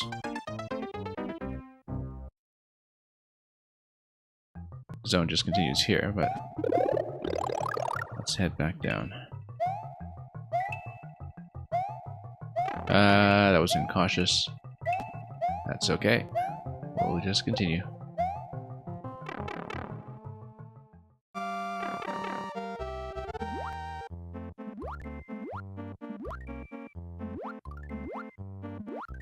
Yeah, swimming with a shell in hand, although it's been such a mainstay of the series for so long, always makes me think specifically of how that was finally implemented in 3D in Galaxy. As one of the things in Galaxy that finally made water levels in 3D playable. Something that I think the 3D series really struggled with. Ironically, including in Sunshine, which was supposed to be so aquatic in nature. But yeah, whenever I see swimming with a shell, I still specifically think of Galaxy that way. Now let's head down here. Just speed through quickly. This, of course, evokes some of the big purple urchin movement patterns in Super Mario World, as well as countless obstacles in similar games like in the DKC series. P-switch under here, you can see that eventually, when we switch zones, P-switch is going to be relevant, and that'll allow us to go through. Which makes me wonder if we can take it back to this water zone. Use the P-switch here instead, which I think is likely to be something that we'll try. I am, of course, going to check this. We know from previous experience with this level set so far that it is worth checking. Places like this, I was about to say that often, you know, they'll just be one-ups, but here we actually do get something very substantial in the form of Yoshi. Currently holding a Spiny. You know, in case you want to do a little Yoshi shell jump here or something. This looks like it's just a flat-out skip, actually. If you have Yoshi available. Yeah, it's pretty much just a straight skip. Notice that there was something up here as well, if we scroll the camera. Oh yeah, that's totally something. Oh, nope, bad idea. That's probably something that's just there to match the water zone. Indeed, that is where Yoshi is located. In the water zone. Kinda wonder if it would match. Just to maintain total fidelity, even though that's obviously not meant to be particularly reachable in the unflooded half of the level.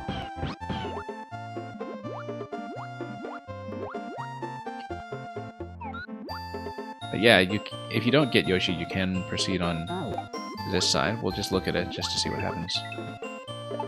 And then this kind of gives you a picture of where you would eventually go with that. If, for instance, you wanted Yoshi to bust this down. Not quite. Can't really make it through here. You'd still want the P-switch, I think. Is the P-switch something grabbable from this side? We will try it. I think we won't quite have the tongue range. Yeah, not nearly. But we can just smack everything in the middle here. There are a couple of locations that are, you know, essentially somewhat skippable. We can see what's over here. Oh! Okay, yeah, I was thinking like there's no way that's a lock or anything. It's definitely going to be something that the level anticipates and forecasts for you. But we'll get a little bonus zone down here. We must be, given a camera position here, pretty much right on top of the goal. That is correct. Yeah, so you're supposed to just go down, hit the P switch, and then continue through the pipe, but we did things to fancy your way.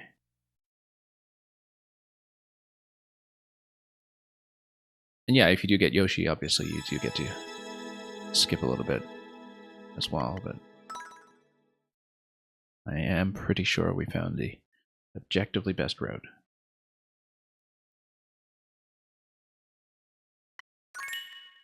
So let's continue.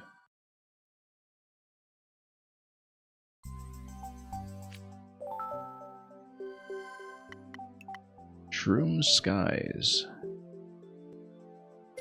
Version 2.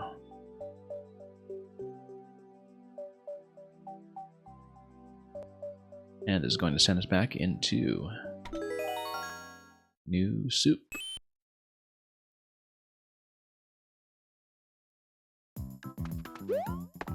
Possibly with a little bit of propeller action, if I had to guess, just given what we're already seeing about the layout. Oh, didn't mean to hit that, or that. Now we can check down here. Probably just twirl down here a little bit. Yeah, there we go. Or, you know, fall down gently on the right side like a slightly more sensible person. If you come down here, that's going to be a bonus. We're not going to be very thorough about that, but that's okay. We've seen that pipe. Fire flower, okay. Let's go and explore a little bit more here. Since we're here anyway. Interesting. Oh. That looks like something that we should have hit from below. Can't really see from the camera here. Yeah, we definitely should have hit that from below. Here. Well, given that, let's... Oh. Let's reverse through here then. And do that again.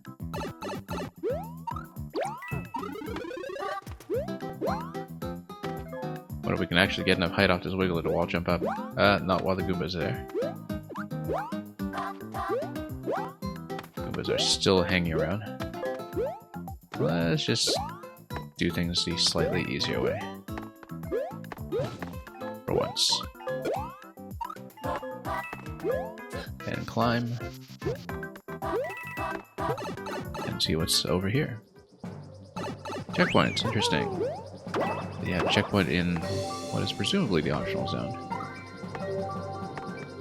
What do we got up here? Optional Yoshi, that's been a bit of a theme that we've seen recently.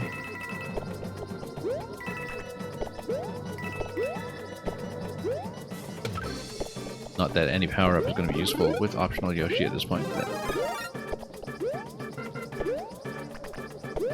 Let's check every location.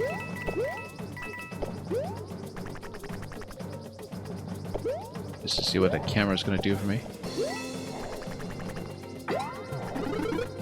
Oh, we hit something. Okay, just fire. Whoops, okay, I guess we'll need that now. Too bad.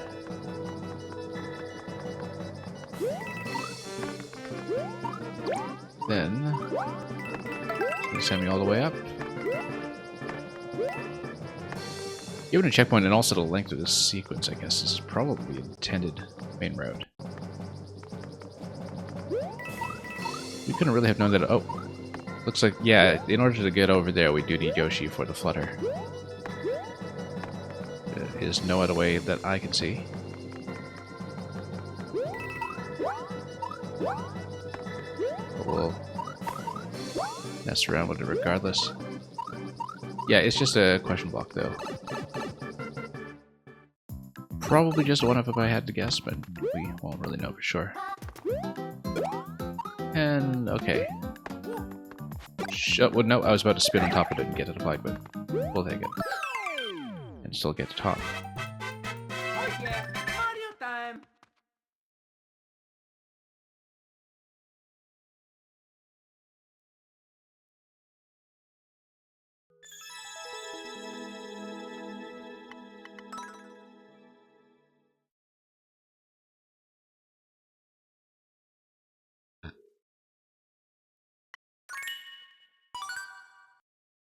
Alright, let's keep going.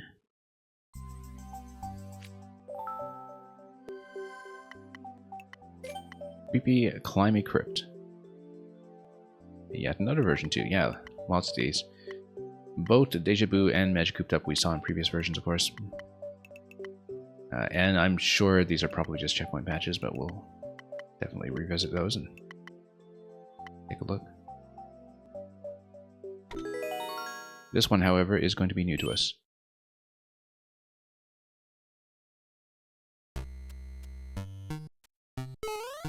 And oh, that's interesting, that the Boo's just going to drop the blaster on this. Let's see if there's a particular reason to rush through it. Looks like it's the only relevant P-switch for Miles though, so... Reset door over here, probably because the P-switch, once expended, will only be resettable that way. Ah, yeah, okay, no, I see. This is just dragging the Boo over. Well, we don't want the blaster to drop prematurely. So we'll send the Boo down this way. We'll sustain his position like this. Yeah, duty to play patiently for this to work, but there we go. Oddly satisfying. And then we're going to totally miss this because I was too slow on the climb. Rather, had a bit of a sticky time trying to get off the vines there. We could have just dropped through this the risky way, but I guess we'll play patiently. And looks like this is going to be a bit of a riskier segment here with no ground to speak of. I wonder if we do need to reposition a Boo from this somehow. Yeah, it looks like it shows you in advance where the P-switch is going to be located here, although this is a single-use P-switch, which tells me that this is probably an optional passage. Or, okay, maybe not. Well, yeah, it is. It's just a little optional side passage. Doesn't really get as much of anything. Now here, we just try not to get sandwiched by Boos moving in. And then, we'll continue. So yeah, this is going to be another little Boo movement obstacle over here. This time we'll just make sure we... Oh. Don't drop it on top of the semi-solid either, and then... Yeah, so the interesting thing about this bit here is that it requires a bit of vertical movement back and forth, because otherwise you get shot in the face by the cannon standing above it. So I'm gonna try to drag it up. Then we have to face it once again. Let's move it over a little further. A little further up. Oh, nope, that's a little risky here when it comes to potentially unstacking it. It's a little bit off camera here, but yeah, the Boo is going to go through walls, so we have more room on collision than we think we do. And let's continue. And of course, we'll get through here once we get the Boo out of the way. Yeah, pretty short and sweet, but it's been par for the course so far.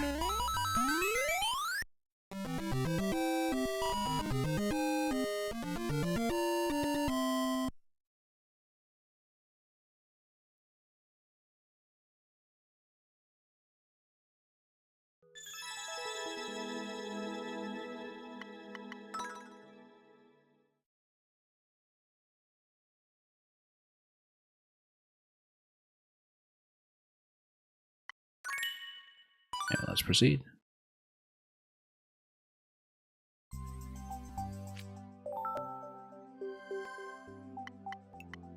Deja Vu version 2. Still no spoilers. Well, we'll see what else has changed here other than the level saying still.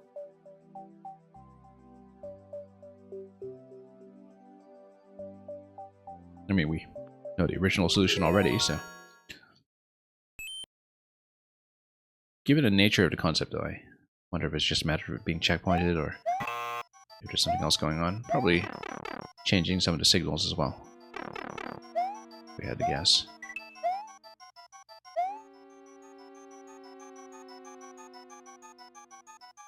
Just loop around over here.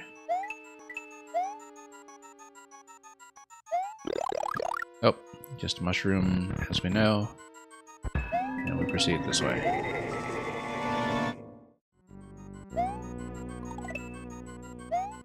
Until we can stop through here.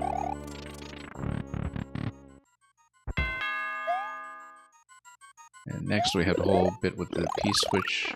Well, after we lose the flower.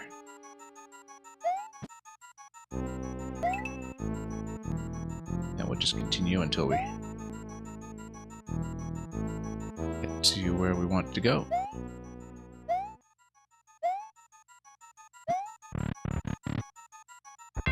Oh yeah, yeah, we're going through the door right away anyway. It doesn't really matter if we hit the P-switch earlier than that or not. Totally inconsequential. This is going to be with the spring. Drybones is never going to be there in a timely enough fashion to matter.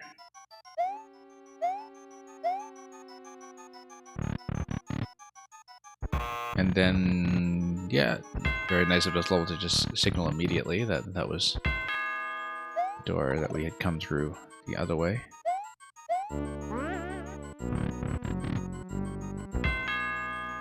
And we just exit like this. And that's it. Yeah, I think it's essentially the same level, to be honest. So, not really a notable change there that I could see.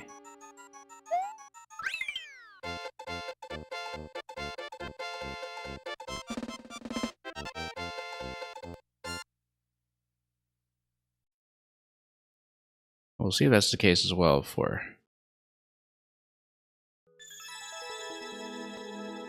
the cooped up level coming up. Like I said, I think the length of these was absolutely fine in their original form, but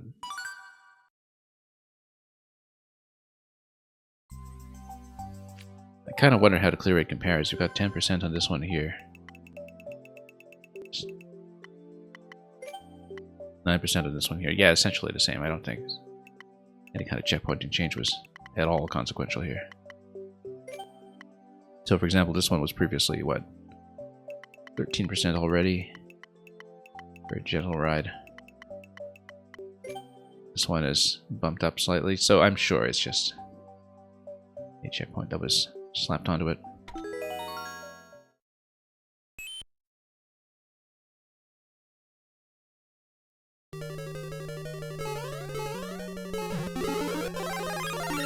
And we'll go.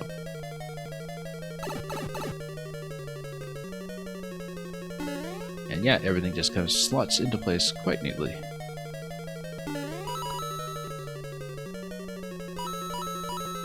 Definitely the original form of this level was the most impressive one that was set ourselves through so far in this particular profile.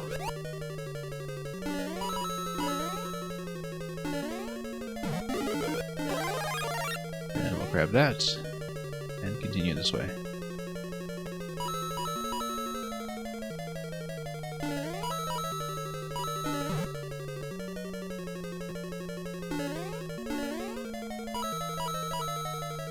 And then, yeah, that's going to drop into the convenient position this time that will not have been taken out too early. And other than the Buzzy Beetle, that does allow me to do a bit of screen clearance, but not anymore. Oh, whoops. That was Very unfortunate, as was that. I mean, we saw that coming, but... let's just prove it with a bit of added caution this time.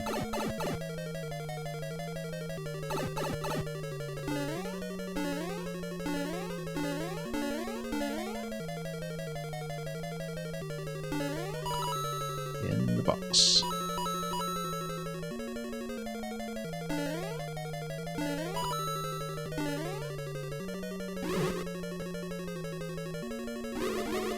Yeah, if you take a look at the semi-solid walls, they do consistently signify where the Podoboos are going to be.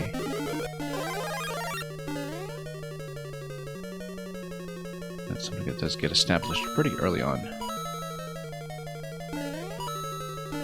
with one of the other semi-solid styles.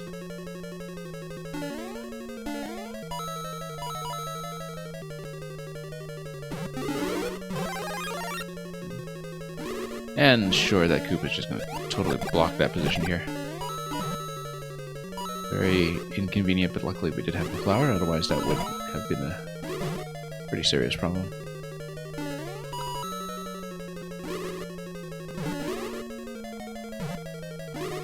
Okay, we know that's coming.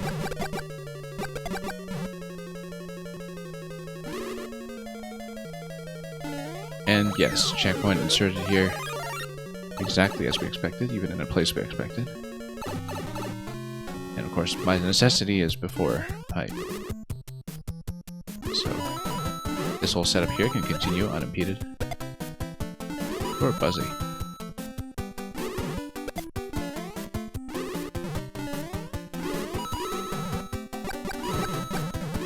Well, that's going to open up a fair bit of space facing right, at least.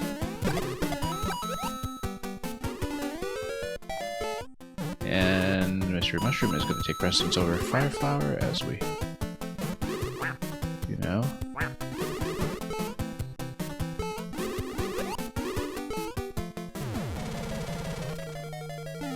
Like I was saying with the first version, I'm still surprised that we don't have the Magic Koopa Axe trick in this one. But I don't know how quickly that really percolated as technical knowledge, given how many people are still surprised to see it in Maker 2.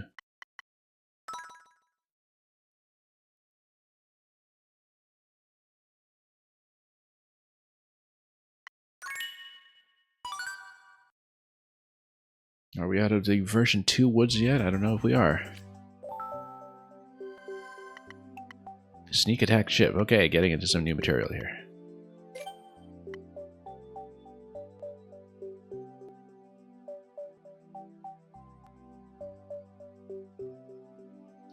Well, let's sneak into it.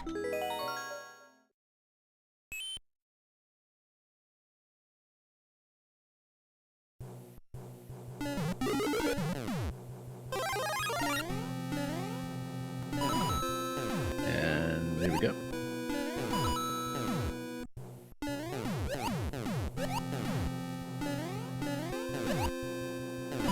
We'll just spot this and continue. Very much just a good old SMB3 airship in a classic style so far. I couldn't get on top of that though. We do occasionally have these rocky wrenches raising everything, which I feel like that's going to be relevant pretty soon. Yeah, it looks like this is really kind of making use of the rocky wrench stacks. Every opportunity. It's gonna get squashed over here.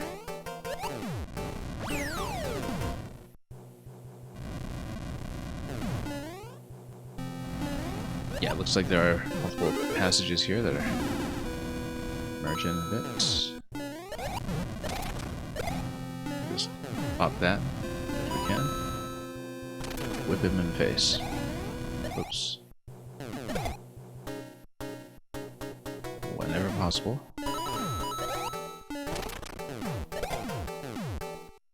This, of course, is a reason to deliberately reposition the wall.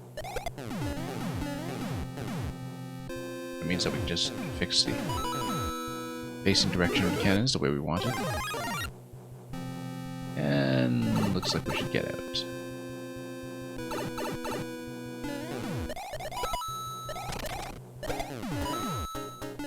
Yeah, so these will not be too much of a problem. They're in a reliable position.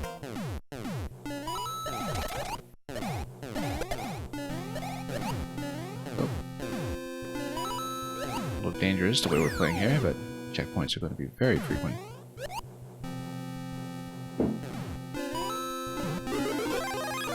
As are the leaves.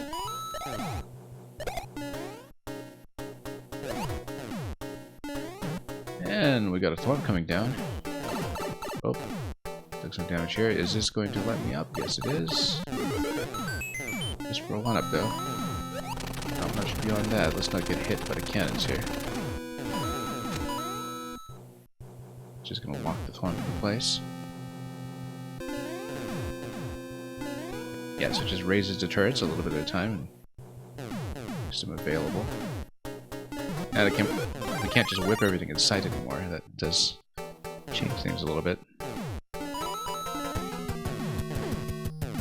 And look at that. A boss segment of sorts. Why do these two remind me of the Kirby series in particular? The dual moles here.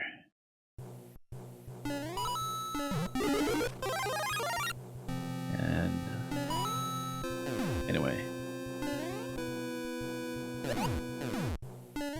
Yeah, because it totally is a Kirby boss.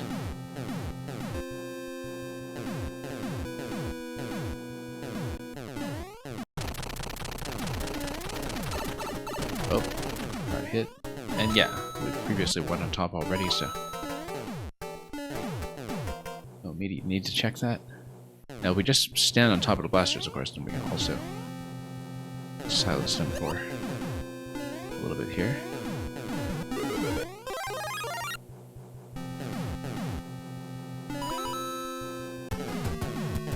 And yeah, we just need to be careful where we stand. I think standing right on top of them might really even be the best idea.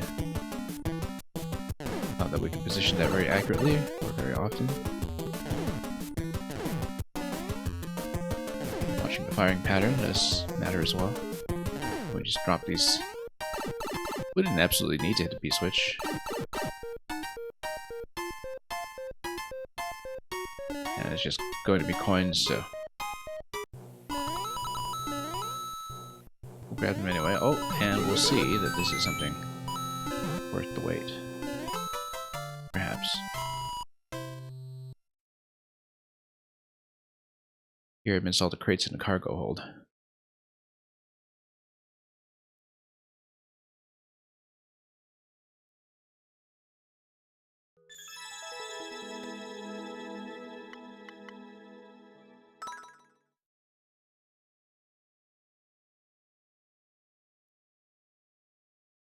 Well, sneaky, sneaky. Let's see what's next.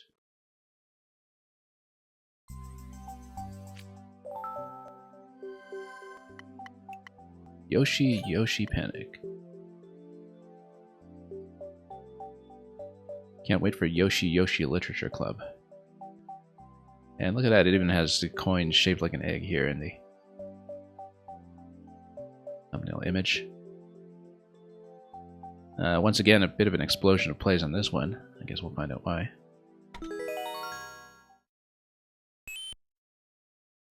Maybe it's something to do with the Yoshi damage state. But we'll find out. Oh, it's totally something to do with the Yoshi damage state. A little bit of a visual reminder up here that Yoshi runs like that when taking a hit. Presumably we hit this to let Yoshi run. And now this is a bomb. Yeah, it is going to be a bomb. I guess we let Yoshi run his way over. And he's going to drop a bomb down here. So it's going to be one of those cooperative style levels. Only it's going to use Yoshi for relevant interaction. And you have to reset through here if you've missed a shell.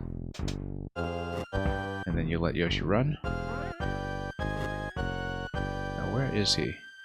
Oh, he's way out of the way. But still alive. And then we just get this to raise him. As expected. At this point, we do need to drop the shell.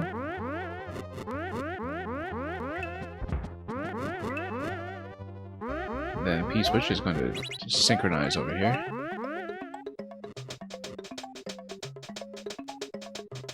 And then, oh yeah, we do need to jump over here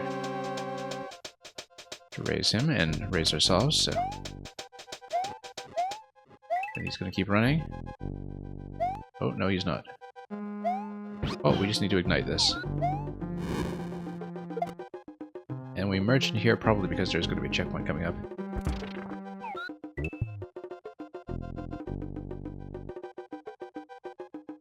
Anyway, we should, of course, ditch him to see what's up here. And that's checkpoint, and that's going to be progress. So now we escort 2 Yoshis.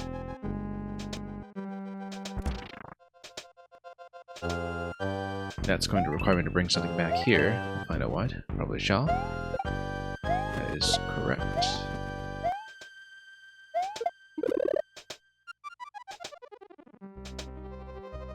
Wait a bit and lead them over.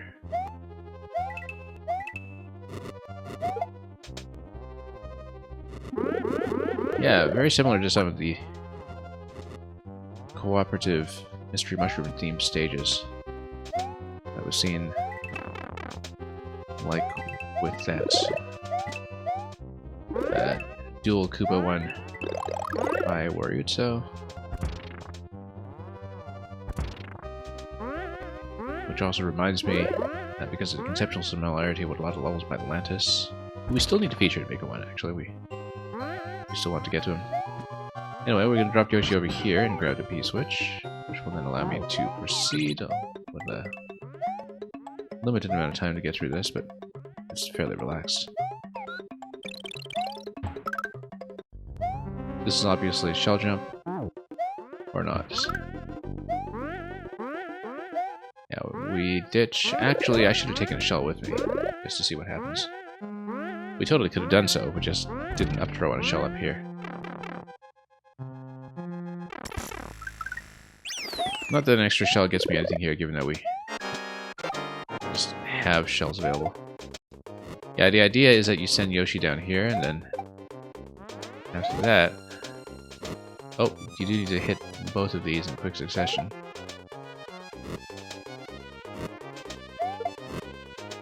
Whoops. Yeah. There we go. And then you ignite the bomb, and then you get through. Any particular incentive to kill Junior? Nope. Can't do it. I mean, you could, but... You know, you just shot fire at him a few times, but... I don't see that that would do anything for us here. Given that key doors don't exist yet at this stage. I wonder about that pipe, though. Whether it's just something for him to stand on, or whether that was actually an alternate passage. But I don't think I missed anything from what I could see.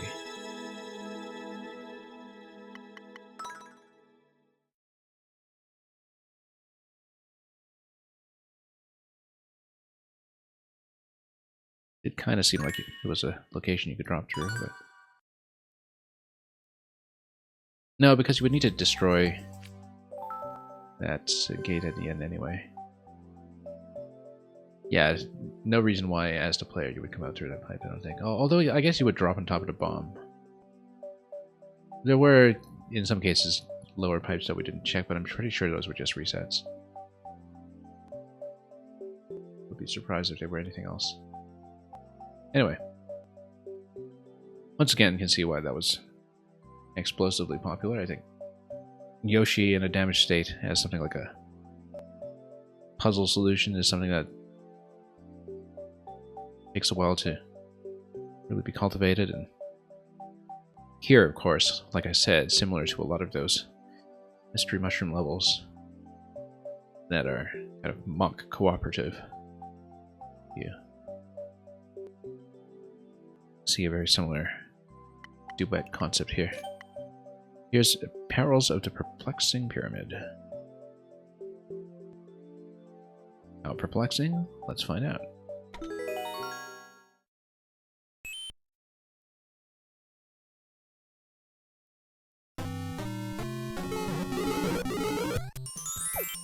And, oh, Yoshi's of 2 different colors here. And checkpoint down here, which I suppose if we sent a big shell over there, that would eventually be what we have to do. It totally is.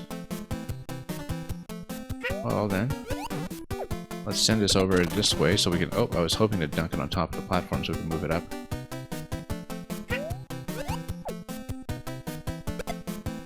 Nope, missing. I mean, we don't need to. We can just go up the platform and hit the P-switch. But no, yes, we actually do want to. If you look at it. That is going to hit that, and we fall in. And follow it all the way down. Oh. Yeah, no, we need to just stop it here and kick it back.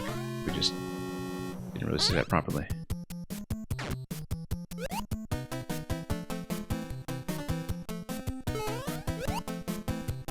A lot of stuff is broken for us at this stage, though. But yeah, we do need to race it over.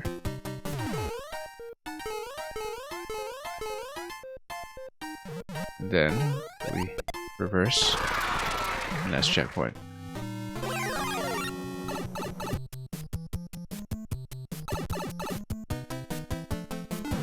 Okay, once again, back to Yoshi.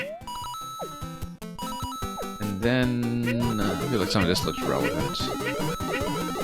Yeah, obviously, since with the room refresh, you would need to activate these all over again. Maybe that's something timed where you need to escort something across here. Like a shell, for instance. Indeed, you can see something would have to come over here and hit the P-switch, and it's not going to be me. And indeed, a shell would have to come up through here as well. Possibly you... Well, we'll see, because it seems like you need to escort it through somehow. I was thinking, well, what if there's some invisible blocks through the middle here? We can take a damage boost down and then activate. We'll find out. Now, why would we want that? Let's see, this is a much more extensive sequence. Really need to send something through.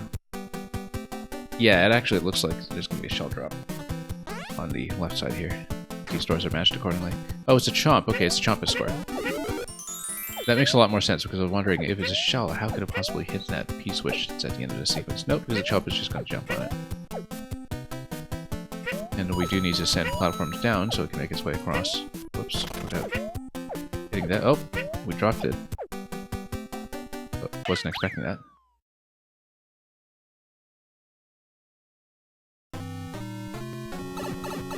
Anyway, checkpoint's going to lock us in here to continue. Kind of makes sense for this to be the Yoshi level here. Yeah, we'll do all this in advance to anticipate what the chomp movement will be. We'll not lower this because we do need to jump across. And we'll eventually need to use this platform to raise. Although the blue platforms, you know, we get out of range and they spawn back into position anyway, so none of this is going to be that important, really. And then, yeah, when we reset through here, everything resets anyhow, so... We'll switch to pink.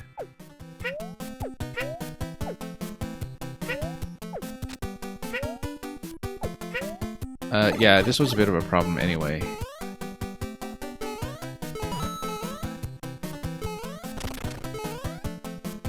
Interesting, I wonder what we can do to improve that particular moment in the escort here. Whether perhaps... Yeah, the timing here will matter, I think, where it needs to cover the gap on the right side and manipulate the momentum on the chomp a bit. It's a little bit difficult to see how to set that up intentionally, but... Yeah, well, actually, no. When we reset through the door, we'll need to get ahead of the chomp and bust all this down anyway, so don't need to hit it now.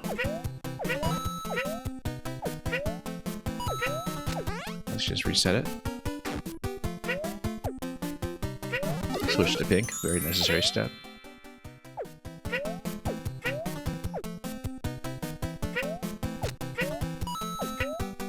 Yeah, bad idea. That's okay, this will lift by itself.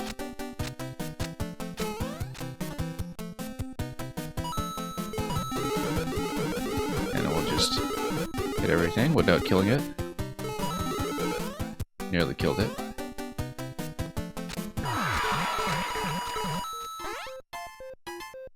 And what do we have here?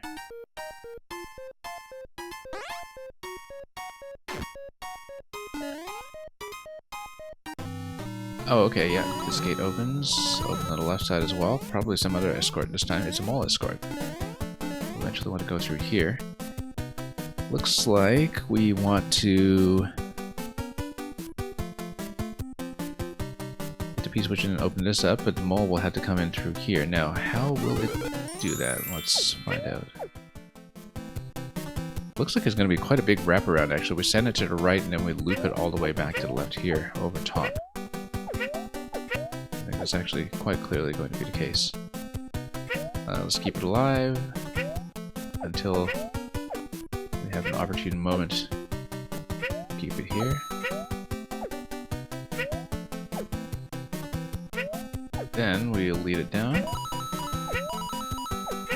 We let it do its job and then send it down. And weave it back and forth onto the P-switch, and we are through.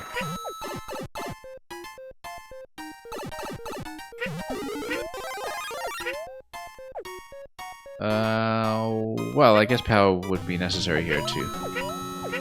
Let's open this up and see what this is all about. We'll of course check up here, nothing.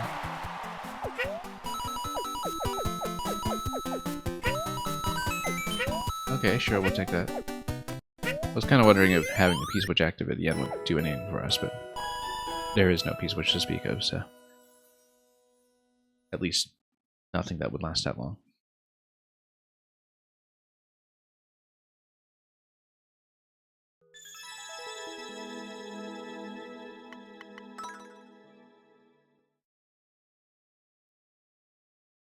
A neat little trio of escorts there.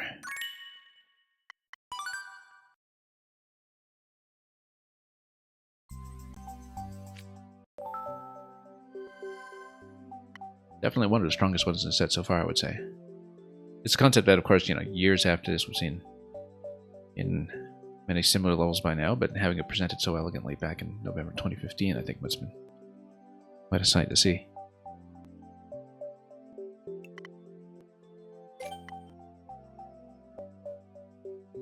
Canopy climb.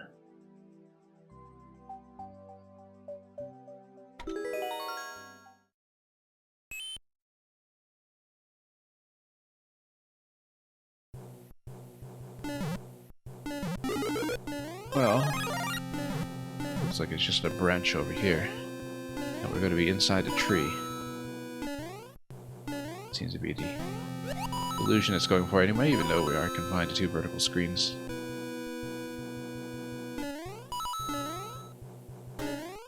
We're climbing inside multiple trees. That just happen to be in the airship theme. And this is obviously something you should be hitting with a shell. Oh, we'll go to that. We have enough room for takeoff here, not even nearly. But there would be over here, yeah. That's a natural thing to do. Want to check any of this.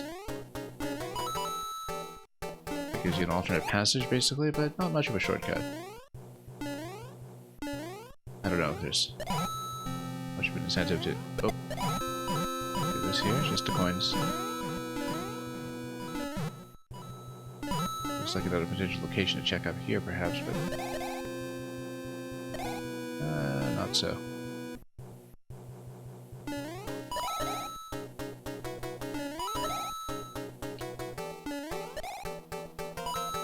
Alright, let's climb. And there's another leaf for you. In case you want to fly through the segments instead of jumping. Like there's a billion. Let's get this guy out of here though. It's gonna be a climb. A little fluttering will help. Oh. Let's maybe stay on mine though. It seems rather important.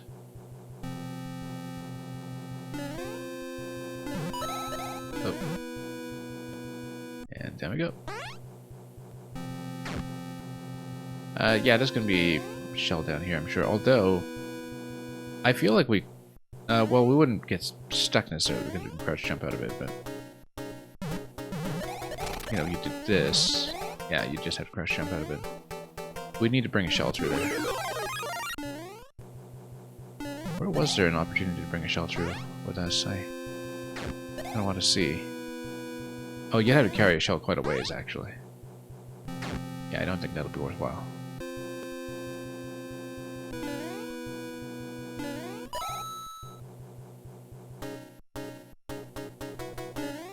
Okay, let's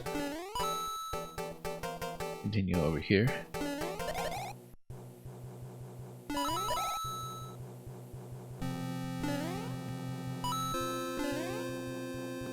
And what do we have? Let's jump around this way.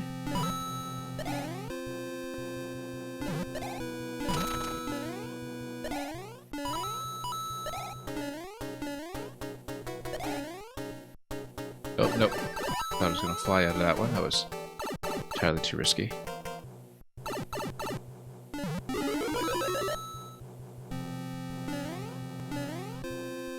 And yeah, this is just going to use the same vine on both halves as we get towards the curtain.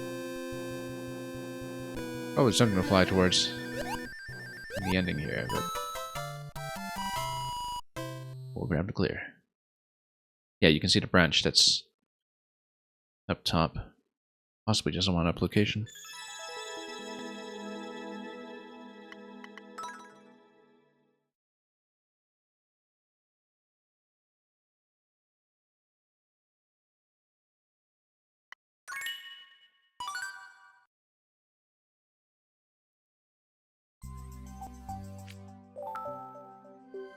And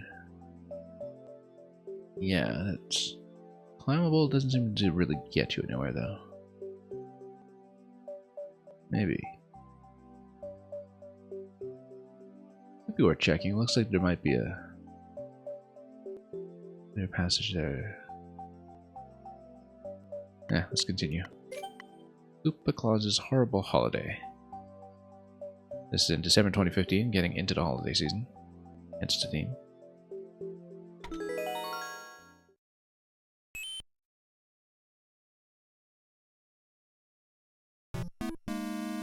Okay, I'm meaning to read this as Koopa Klaus. That's what the K spelling, I just instinctively see it in German. And yeah, I guess this is the toy factory that just happens with bombs in it. Oh, this was warning you. And yeah, we can of course try to bomb this, but probably not a good idea. You know what, let's just kick this for no reason, because it won't destroy anything relevant. Now we know that keeping shells is something that generally has been rewarded in some of these levels, so as long as we watch the wake up here, that should be alright. Yeah, really interesting central element here. Oh, look at that. All the boots. Oh, goodbye shell would rather have the boot. Christmas stockings, I suppose.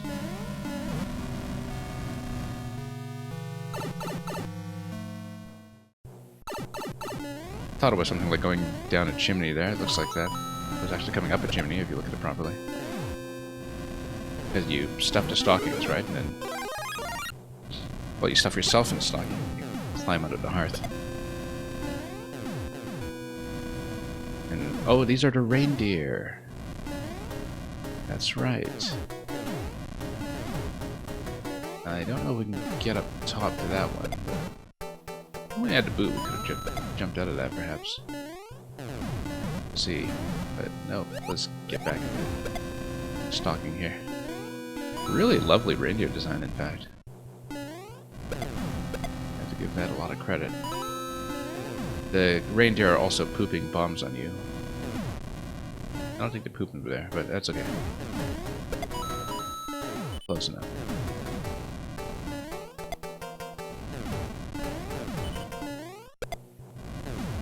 And this one are the red blasters.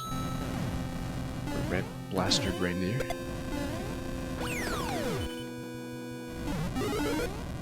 And I suppose this is supposed to be the sleigh. Oops, no. Lost a boot. Oh, that's too bad. Not that it could have gotten us anything useful here. Stun lock. And yeah, we need to toss bombs over there, it's pretty obvious.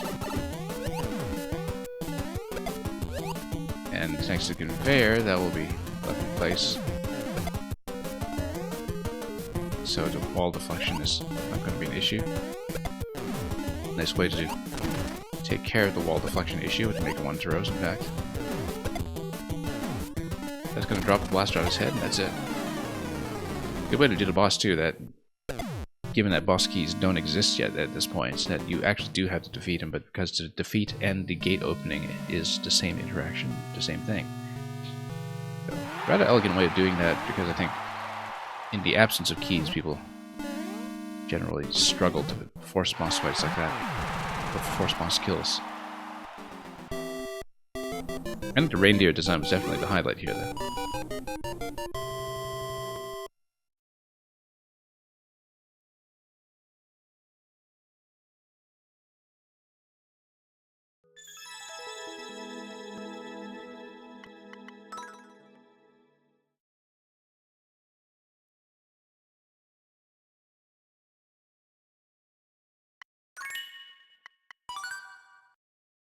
I guess back then we put stars on levels rather than hearts. That were 2 sizes too small. Boot camp. More boots incoming. Again, a version 2 of something that we no longer see in version 1, but who knows what that would have been.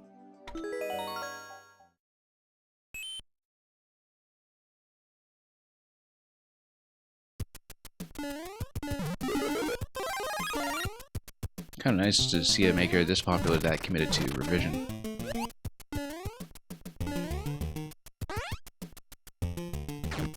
Even if we didn't always agree with the changes themselves.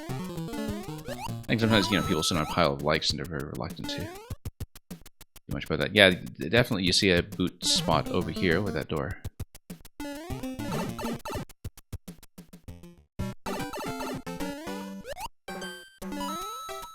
Well, that's a couple things for the big boots to potentially stomp through and get a hold of them. This is definitely going to need to come down here. Classic SMP3 style layouts. But not much else to it apart from that.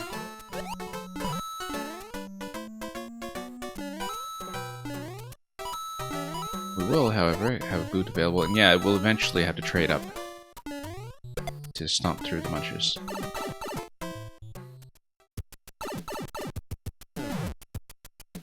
I mean, after the hours I spent on Ichigo Mole and his socks. We played it about a week and a half ago. These kinds of boot puzzle interactions feel positively gracious.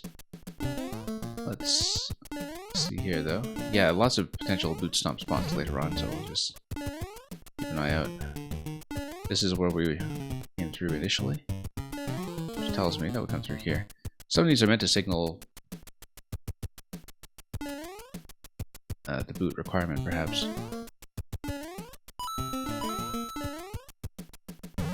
You need to jump on the buzzer or anything? Nope, we don't.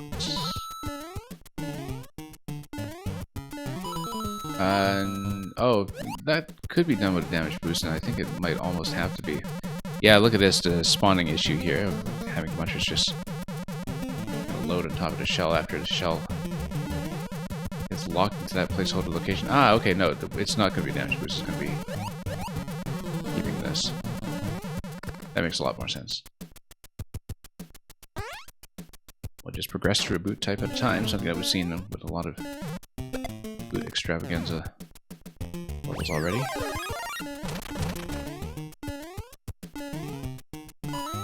We haven't really gone through this side. But we do see that there's a definite spot for this here, and then, yeah, probably coming through here with the wing boot requirement that you can see signaled is going to allow us to trade up the big stiletto in due course. Let's see if that's the case. There's a little right to left segment here. It's vaguely reminiscent of how the original boot level 5-3 was right to left as well. Of course, back then, SMM1 very different rules for how to hijack a boot in the first place.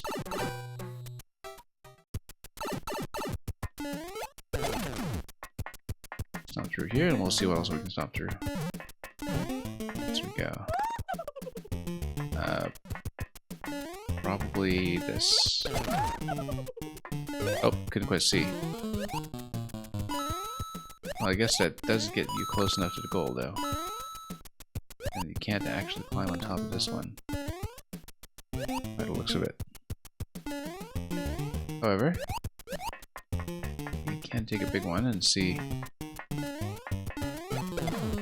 Yeah. Can't really see what we missed.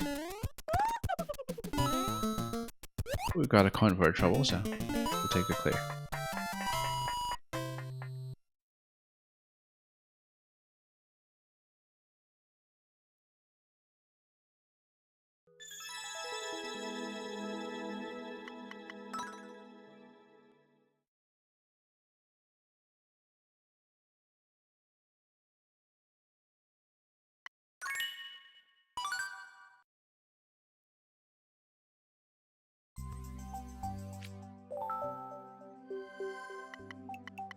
Cracking the vault.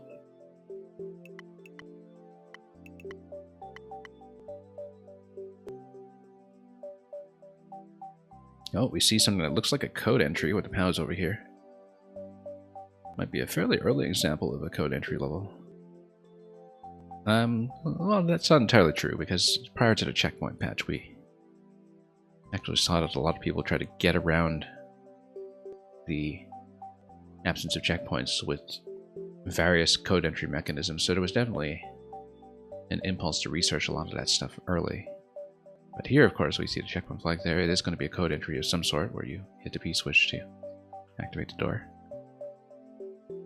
And you can look at the thumbnail and see that this was back when the SMM1 P switches were still in yellow. But only for the thumbnail generation, at least now that we are playing on a patch where all the P's are blue again.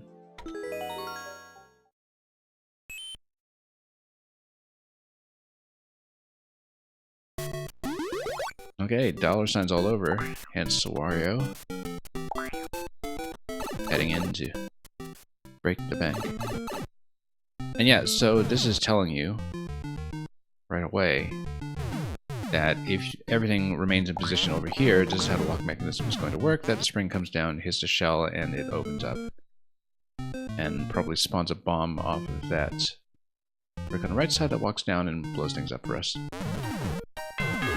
So yeah, this is just a little tutorial for how the bomb mechanism works and how we need to stack things evenly. Anything? No.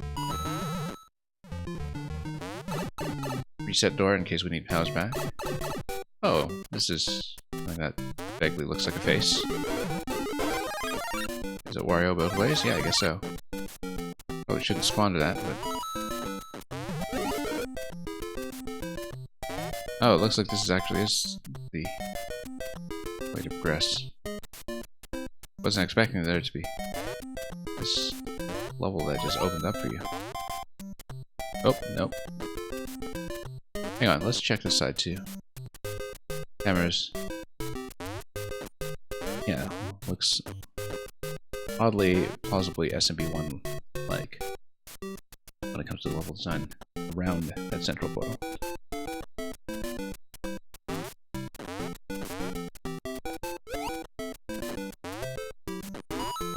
Quite a lot to see apparently. Perhaps if we get on top here, we can see. Oh, maybe this gives you what the code is, that if you have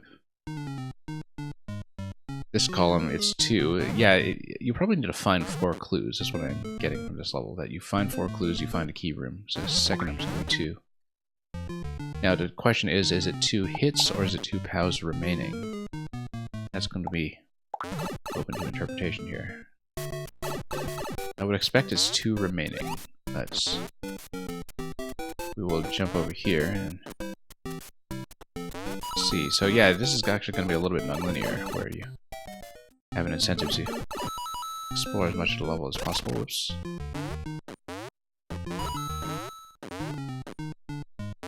Oh, that's interesting. That you just have this central passage. Probably with more Wario.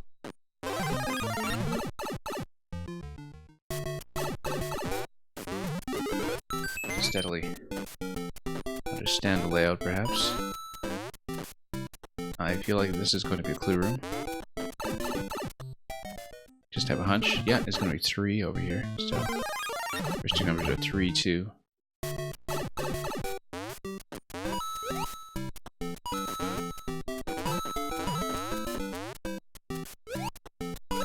We need to remember which rooms we haven't hit yet. We did activate this earlier, but we went right. And nothing if you go left that I can see.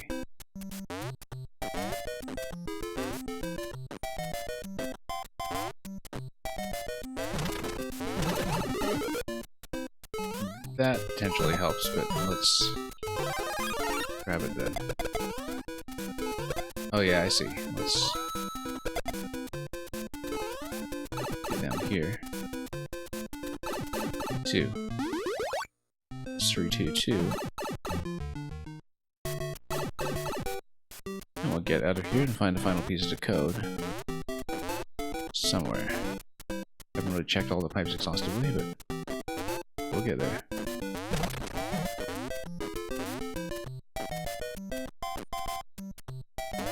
Yeah, and central safe here is probably a code entry.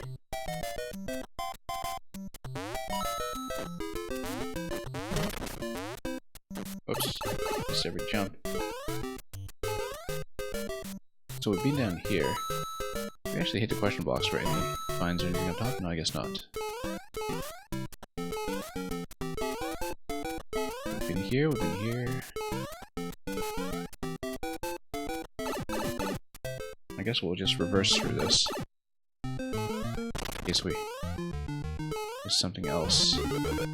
Oh, this seems significant.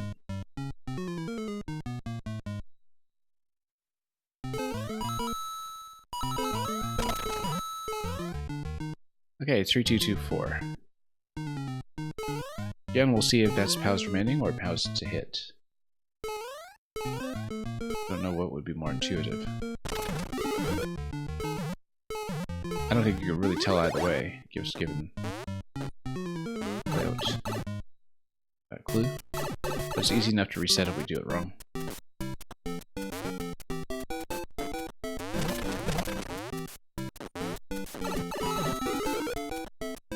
And, oh, is that new? Or did we see that one already?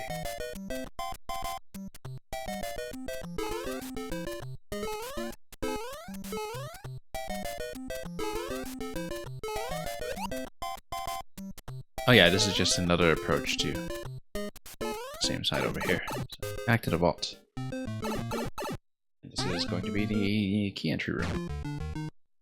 So let's say that it's going to be POWs remaining.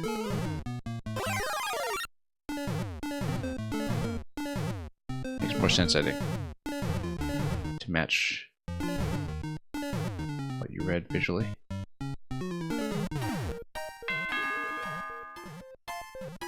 And that is correct.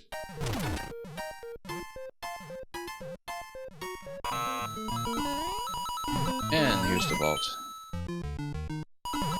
Grab a bit of everything and then head out this way. Yeah, with the mushroom intact, you get the true ending. Top of the flag.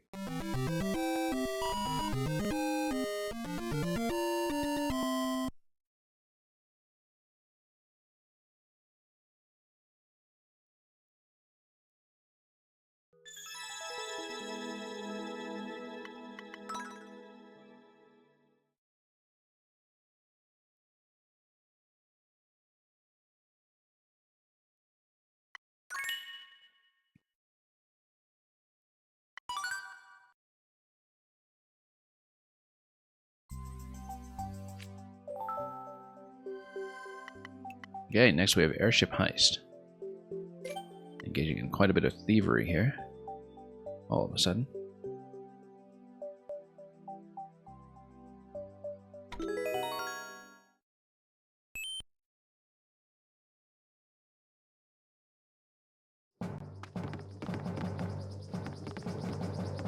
I mean, we are supposed to go through that pipe, obviously, and enter the airship.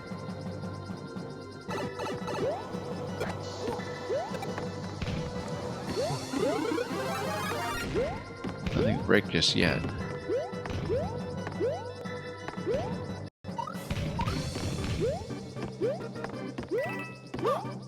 And nothing to steal yet either, but oh, here's a cargo bay. Anything? Yes. Power of fire. Very Promethean.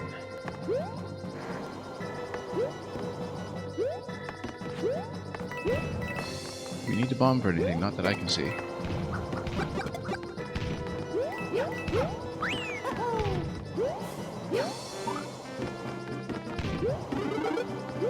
Okay, clown car, let's fly. Totally lose that until we back here to grab the other one.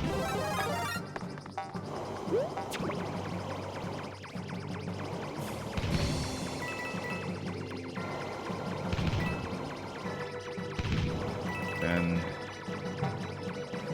we'll fly carefully over here. Oh, that was actually quite dangerous.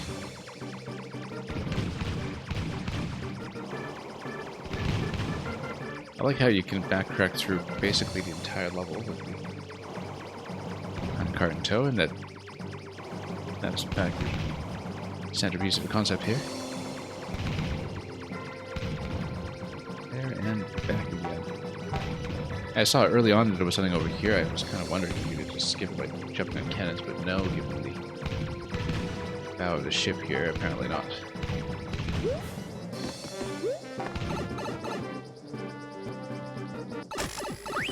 Okay, key switch will get you through in just a moment, and then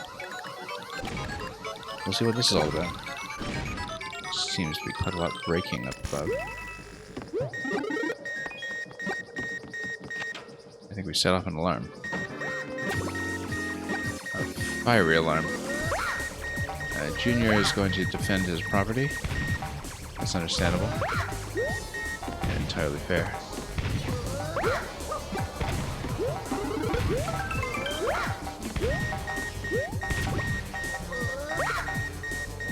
Can we just bop him? Yeah, we can. Oh, we'll just outrun.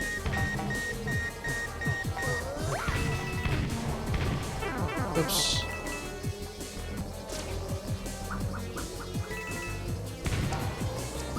And we might as well just fly up top. Although, that won't... Oh, that'll help. That'll help greatly, in fact.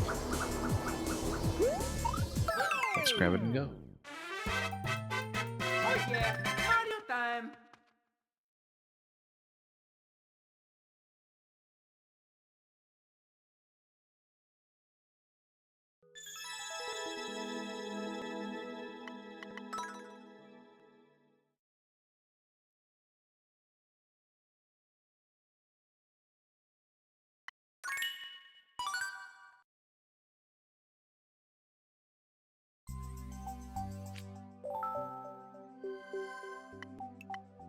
Bounce house.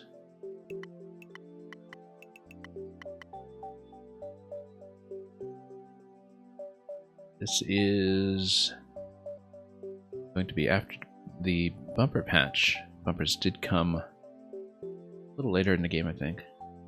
This is December 2015, though, so... Yeah, I do recall that bumpers and grinders were not at launch. I think it was after the checkpoint patch, though. I think it was a content update somewhere in between. Before you get into things like locks and doors. Yeah, just a lot of bumper platforming. Just need to be careful in certain locations.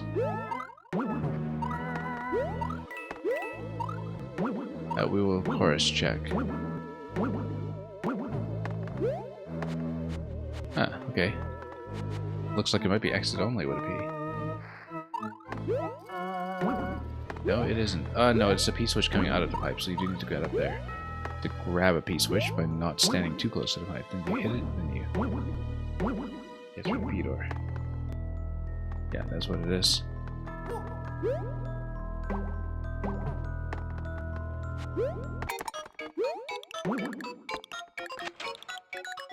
That'll get us a checkpoint.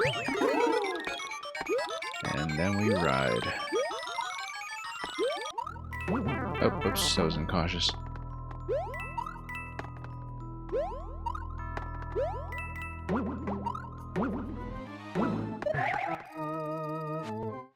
Not a great deal of room for nuance there. Yeah, you had a P-switch active here, then you can hit the question block and continue. You need a P-switch active quite late, though. I think probably from hitting one P-switch and then grabbing a second one, having two of them in play. That would seem to be the way to do it. Because you can activate one in the previous room and carry the second one with you.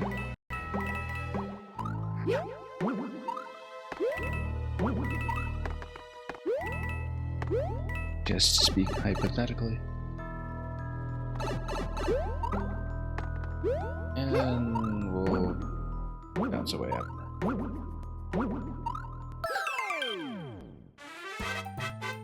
Oh yeah, Mario time!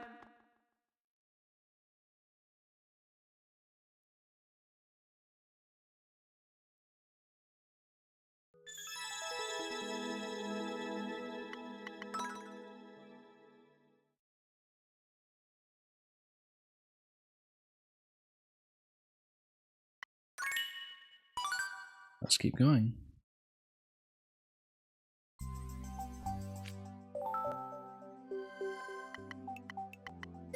Fire Snake Fortress version 3. I think we played version 1. We didn't see a version 2. But this was one of the very strong concepts early on in the set, so we'll see how close it is to the original level here. But a lot of the other revisions so far have been extremely close. Most of them have been checkpoint patches, but here there is, you know, a missing version 2 somewhere in this history, and so perhaps some of the revisions will seem bigger to us than we anticipate.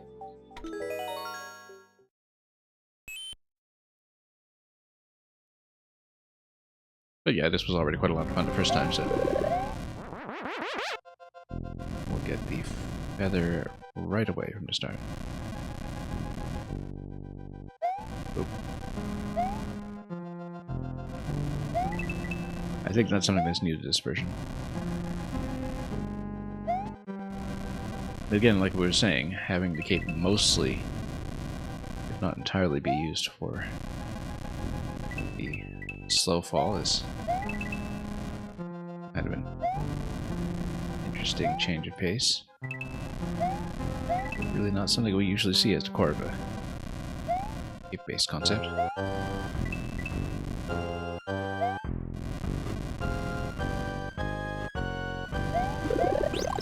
And yeah, we probably could have enough running distance to just fly this out here. Anyway, let's move forward. So we never did see what this door was about. I kind of want to drop in it. Ah, yeah, that's totally it. One up, though.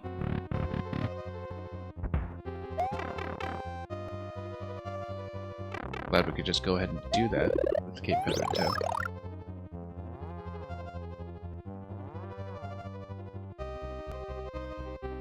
Anyway. I was cutting it a little bit close, but I got it.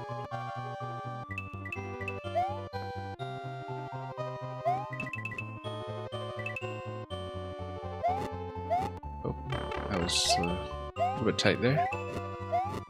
We did see that issue coming.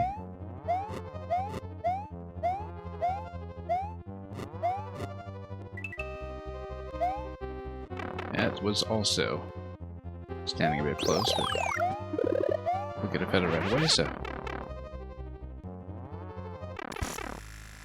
no real problems there. Now, this is a new segment entirely. This was not present in the original version. And that's a kind of a nice finish to this one, in fact.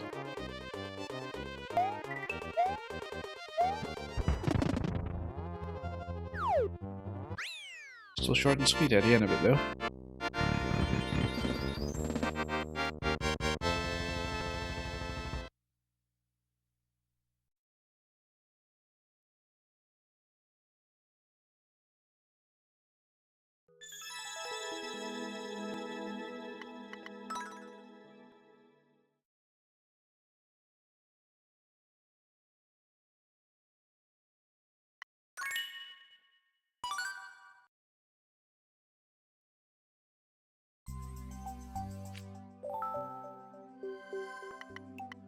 Donut Drop Dungeon. Look at this. This is by far the most played up to this point. Just by the name itself, I would not be surprised if this was a lot of people's first exposure to the Thwomps lowering donuts as temporary platforms, a concept that we've seen rated upon many times across both games. But just given the number of plays on this, I suspect that for a lot of people, particularly just in December 2015, this would have been the origin point for this concept specifically. Or at least a lot of players' introduction to it. So, let's see. Donut Drop Dungeon.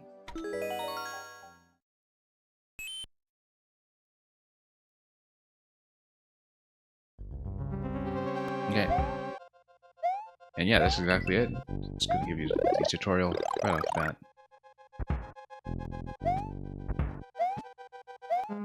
Not hard to imagine that this would have been very shocking back in its own day. Yeah, you just let the Thwomp go. This is going to be an interesting change there too, just having a situation where you let the Thwomp take care of itself, and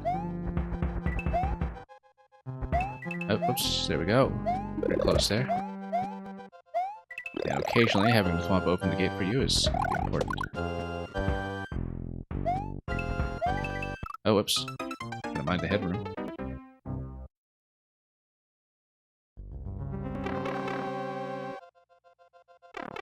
That little cross pipe at the end, though, that's something that you definitely won't see in Maker 2, even though this concept seems to be all over the place.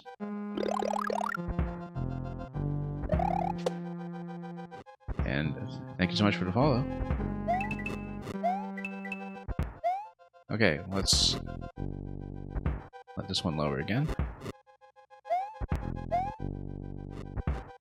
Yeah, we've of course seen this concept elaborated on quite a bit since, in some very startling ways.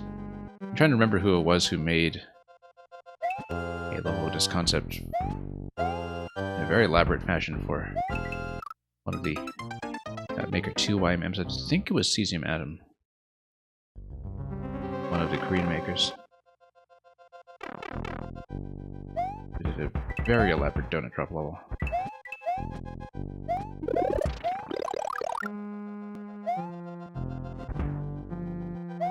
But yeah, if this was a lot of people's first introduction to this, it's certainly well designed to serve that purpose in terms of how it changes up the central obstacle in so many different ways. Particularly with this here, where you do need a little bit of a close approach for the Thwomp to get it out of the way. Easier with small Mario's headroom, to be honest. But we won't complain too much about that. You know, I bet that's something. Although now the thwomp will just sink. That was just too bad because... Okay, can we? Nope, nope, it's not. And the donuts respawn just a little too late. I had to check. That was... absolutely a location that piqued my curiosity.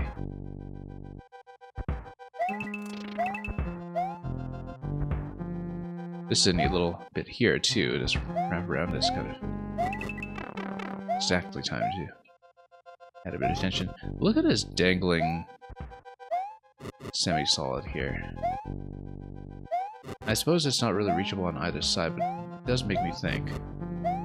Oh yeah, there's something here.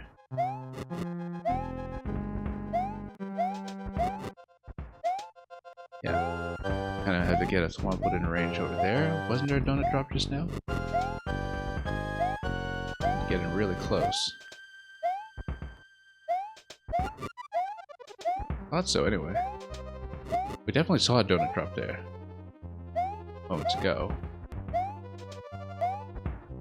Maybe we need to reset through this door. Let's try it.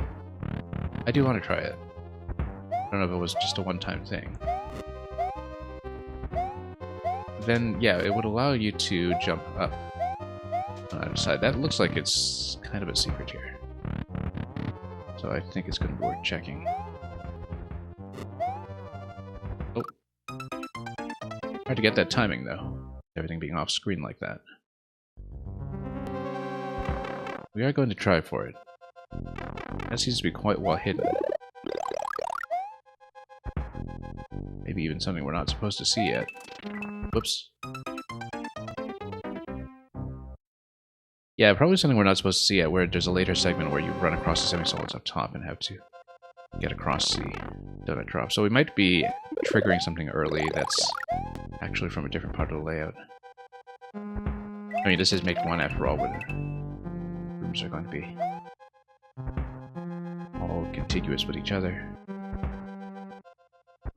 Not really separated when it comes to activation ranges. Yeah, this is obscure enough that I'm sure that's going to be a segment that we just have to run across normally on our way over. In fact, it is this flop over here. So that's actually a potential speed skip if you could, in fact, get on top of that. Oh, except this is trapped now. Yeah, so the fact that it's trapped, no wonder that was just a single activation. You jump it like that, and then that's pretty much going to be... Oh, nope. The ending if we, you know, look at this the obvious way and not just go for the donuts instinctively.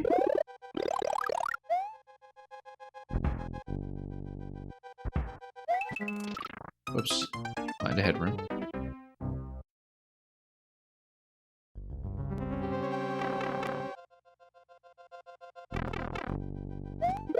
Okay, grab this.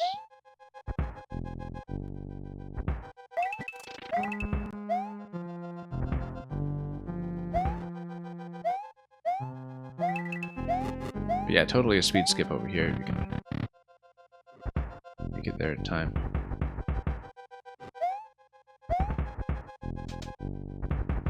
And yeah, nothing to do here but hit the axe, I'm pretty sure.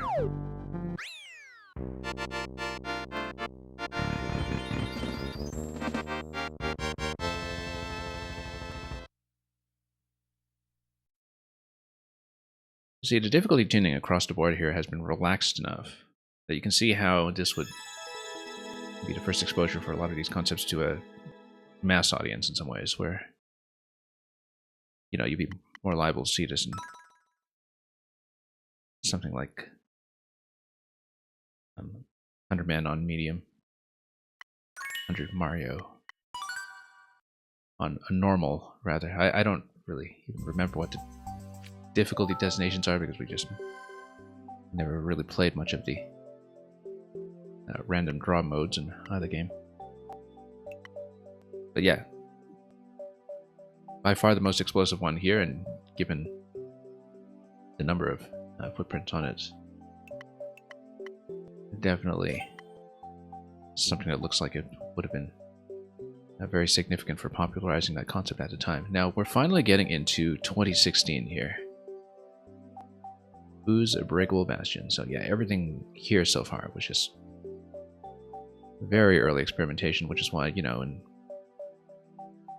the perspective that we have now, they seem like very germinal concepts that would be elaborated upon substantially by many makers, but you can kind of see what the early impact is for a lot of what we've experienced so far. And that'll continue into 2016. As you can see, well, we saw with some of the previous levels, P-doors were already, I think, but key doors are not yet, and I think this is still before the key door patch. I keep forgetting that P-doors actually did come first before key doors and coins arrived a little bit later in the January patch, if I'm not mistaken. Now let's take a look at Boo's Breakable Bastion.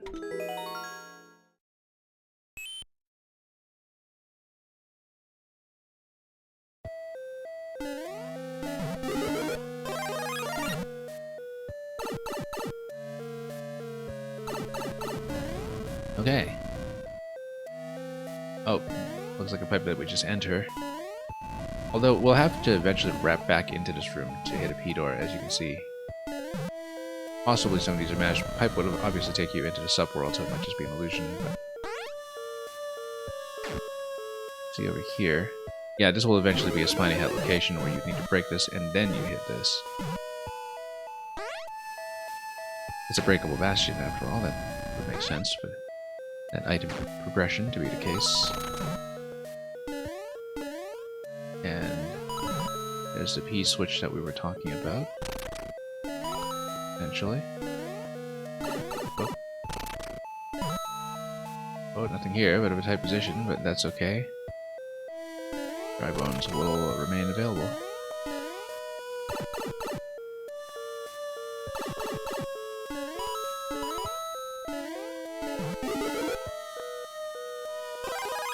Grab that. Yeah, might as well just bust through that. One-way panel is going to constrain this here, and then here's another spiny head location. So. And here it is. Might as well take another one with us.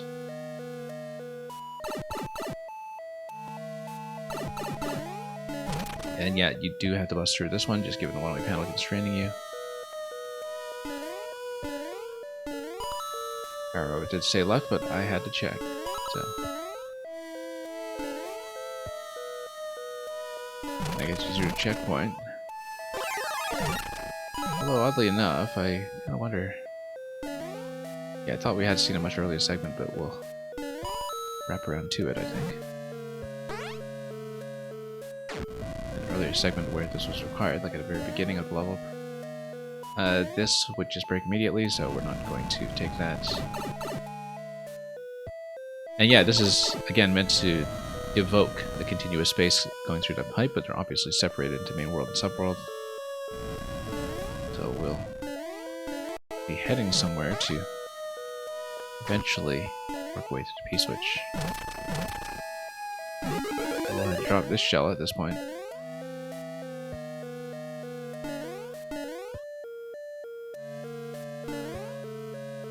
And yeah, we just walk around here. I mean, that's the magic of Beta 1 here, is that we walk around other rooms in the layout, because in the days before Scroll Stop, that was just how it was done. And then here's the P-switch. Got a continuation to the right, but before we do that, I do want to check up top. Just to see what we're dealing with out here. Yeah, another shell refresh. Another block we won't see because we break it. Is this survivable? It is not. I wasn't sure. It wasn't clear to me, just given the layout here, but perhaps we could have discerned that ourselves. Interesting that both of these pipes give you shells, like you're expected to carry one with you.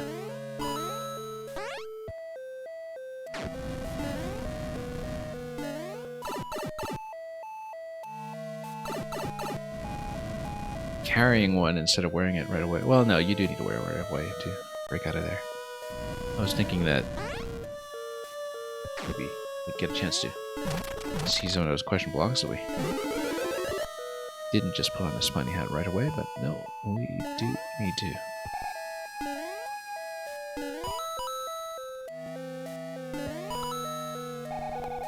Down here, we'll grab the P. And then, yeah, we've explored that area completely, so at this point we'll just take this back. Grab the B door.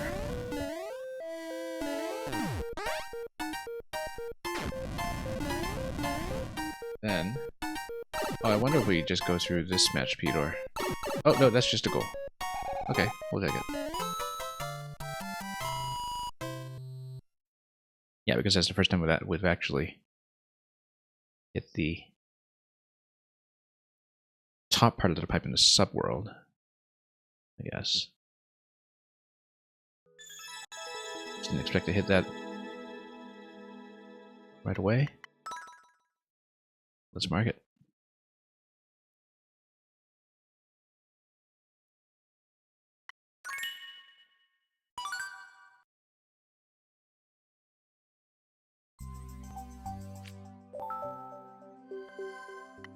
Oh, we are blasting through this. Here's Deja Doom ship. In keeping with the Deja Vu level earlier, perhaps this will be a similar concept. But let's find out. Yeah, a bit of a gap since the last level on this one, if you take a look at it. This is in March 2016. I think this is getting quite close to the stage at which the game was content complete, if not past that.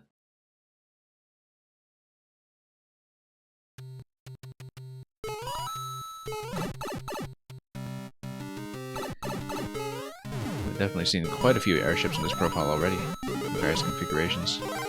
Not so often in SMM1 though.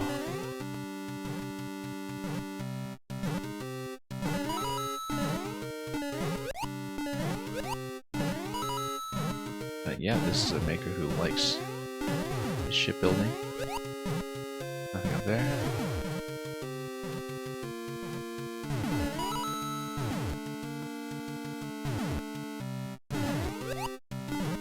Anything to break open with that? Not that we can see at the moment. I think that's just really existing as a hazard. How often do you see that, incidentally? Just bombs being used as traditional enemies. Not as necessary objects to break things open. Seems like it's very rare that we just see it as part of an enemy set that doesn't break anything in the level intentionally or not. It's like breaking this, for instance, if we wanted to. I say that just as bombs float over to open up that possibility.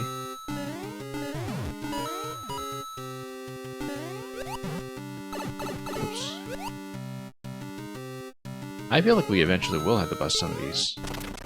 That maybe that's the concept of the level here, is that we kind of loop back around until we get a chance to take a shot at those hard blocks with the bombs and lower blasters to progress. Or not with bombs, but rather with the big shot over here. We will of course check the left. Oh no, that's a pillar, never mind. Rammed right into that. Never mind. Let's keep going.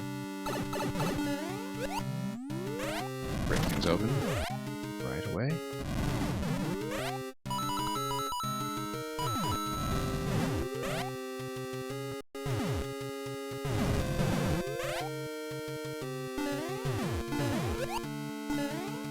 Then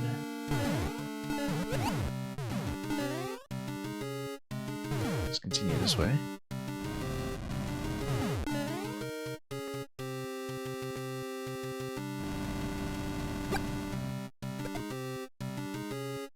And let's drop in over here. Didn't really see the floor here, but yeah, maybe we do break some things along the way. We've looped back to an early part of the level, of course, but I haven't really been paying much attention here to how to progress. I think we definitely do have to lower the blasters at some point. I was just trying to see how that setup was going to work.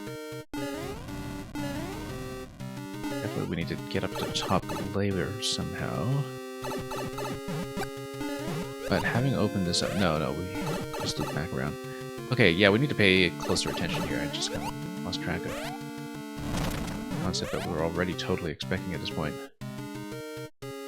Scrolling back here... No, hang on. Well, let's take this much further. And down here. Ah, okay. Here's something. Yeah, that's definitely it. We just take it under. So we don't block ourselves off. And lower as many gates as we can.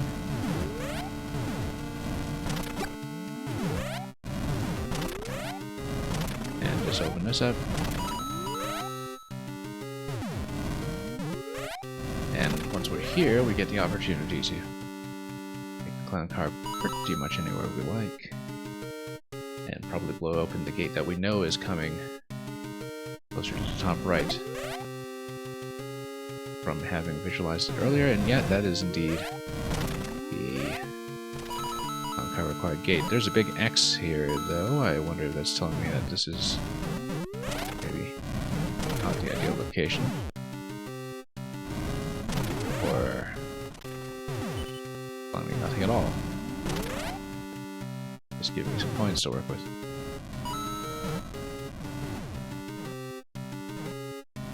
Well, let's see how to proceed at this point. This is going to be checkpoints. And then, probably just shooting Bowser down from here. Oop, that's elaborate. Oh, I need to dodge quite a bit here to open that up. Take a clear shot. That's Bowser over here. I mean, we do have a clear shot for this location, it's just that it would be a little bit slow if we do a frontal attack.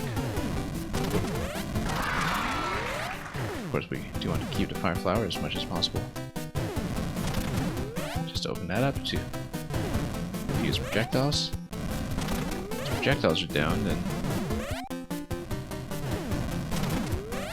we can just pelt them a little bit. There we go. And we're out of here.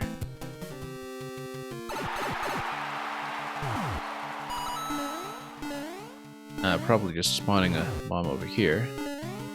Walk it over, and that's the flag.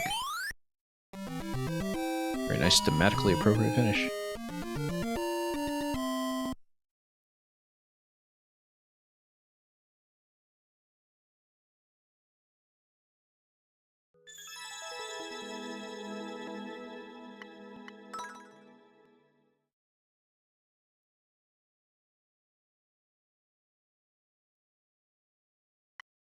Oh, we just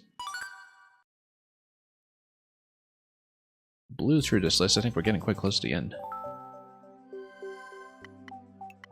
Swamp Puzzle Palace version 2. Was this one that we had seen previously? Can't remember the names. We had seen various Swamp Palaces. I think this must have been... We saw Swamp's Fortress. This is not one that we'd seen previously, I don't think, so... Let's see the Puzzle Palace. Wasn't sure with so many things listed as V2. That some of them we had seen, some of them we hadn't.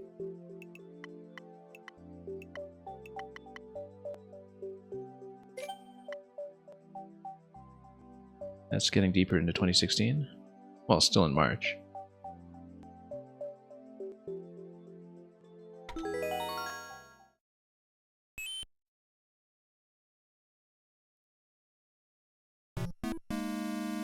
Okay. Jump over here. Grab this. And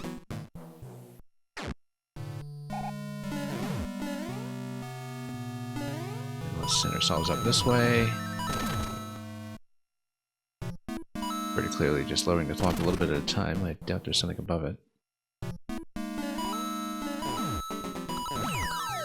Oh, whoops. That was unfortunate. Feels like we were supposed to ride that up, but... I guess... we will need to reset through that door. It's quite clearly a reset door, in fact. Where quite probably we need to...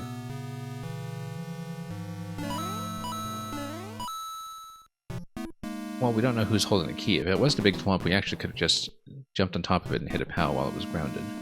But I doubt it's that simple. I think it's going to be something that requires us to go a bit further here first. And lower this guy for sure. Sure, we'll take that. Wonder what this is all about then. Looks like it's a potential flight location, actually. Looks very much like a flight location. Oh. Probably not a shell jump location.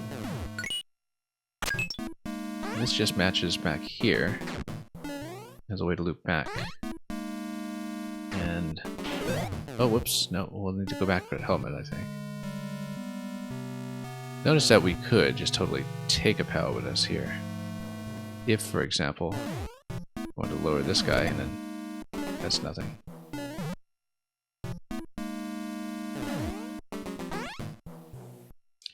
And, yeah, to Bechad Visitor, I didn't stream more Splatoon 3 DLC, but I actually did finish it with all weapons. After I finished my first clear on stream the other day, I thought, okay, we'll poke around with it and, you know, just experiment and see how we do. I didn't expect to be as successful as I was, which is that after that clear, I had one run to floor 26, I think, with Umbrella. And then after that, I had 11 straight clears with all the weapons. Absolutely no problems.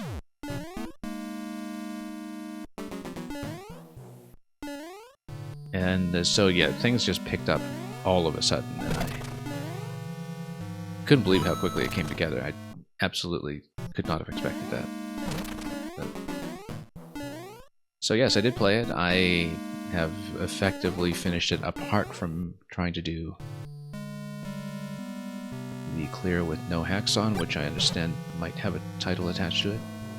There's no way this is actually a shell jump. There's got to be something else going on here with this up arrow. I feel like you do need to go somewhere in this level to collect a leaf. We didn't look at this properly. Probably a lot of backtracking.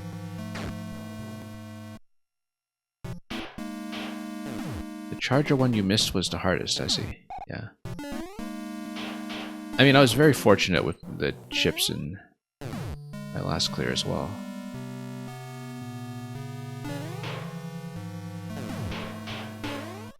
Oh, whoops. Yeah, that's nothing. Let's... okay, so you can't drop these. It looks very much like I'm supposed to find a leaf though. That's okay, we'll do this. Let's see what it is. Oh, nope. Keep jumping right through that. That's really not ideal. So the fact that these POWs are available here, but can't seem to be raised by anything right now, I kind of wonder if there's something we can do to... oh yeah, no. You just need to bump this swamp up to this level here. And then that'll give you his POWs to step on. Yeah, that's what it is. It's very simple, actually. Simple, but we need to do it.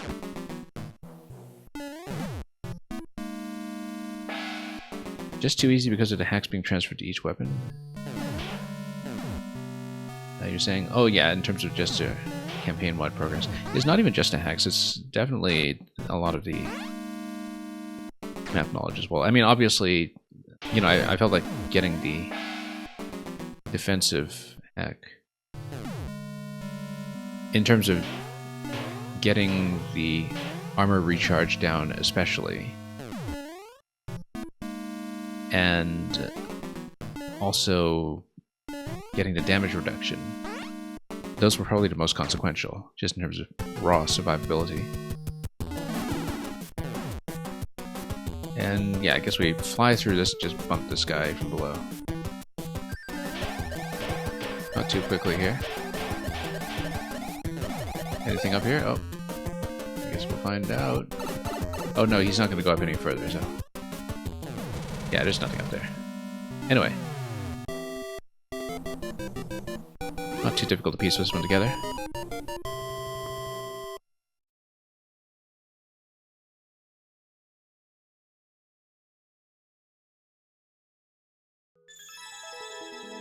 But the other thing, too, is with the finale, that there's no middle ground whatsoever. To go back to Splatoon for a moment, there's no middle ground whatsoever, really, between going no hacks and just going full hacks, because, you know, you only need to put, what, 5 or so on to already set yourself to the lowest possible cap on chips for running with the final palette, right?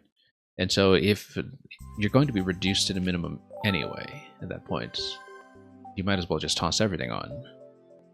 And so I feel like there's a bit of a lack of granularity with that, where why even bother running with 2 or 3 hacks at that point if you can just run with 0 or everything.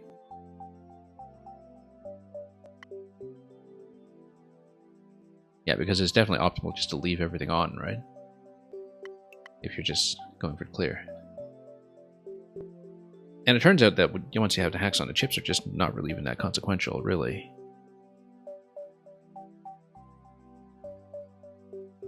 Not nearly as much as you would have assumed. Still extremely satisfying to have walk through all that progress getting to the first clear, though. I think the whole game kind of blows open from there, especially if you really get comfortable with the maps. But it was a very interesting learning process, and I still found that very gratifying. Smashing Skewer Castle. Yeah, at this point, this is past the Skewer patch. I think skewers were the last thing added to the game, if I recall, in terms of new elements.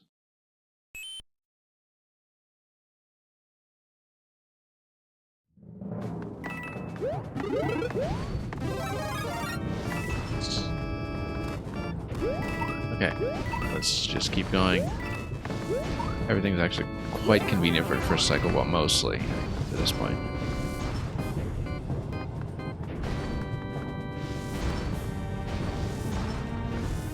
You'd be disappointed if you paid full price for the DLC. In what way did you not pay full price for the DLC? Because I don't remember it ever being on sale in my region anyway. I don't know if they were padded differently.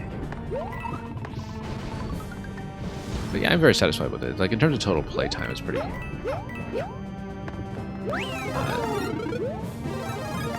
comparable to what I put into Octo Expansion, although that's with all that repetition, and obviously Octo Expansion is a much bigger game when it comes to actual world design.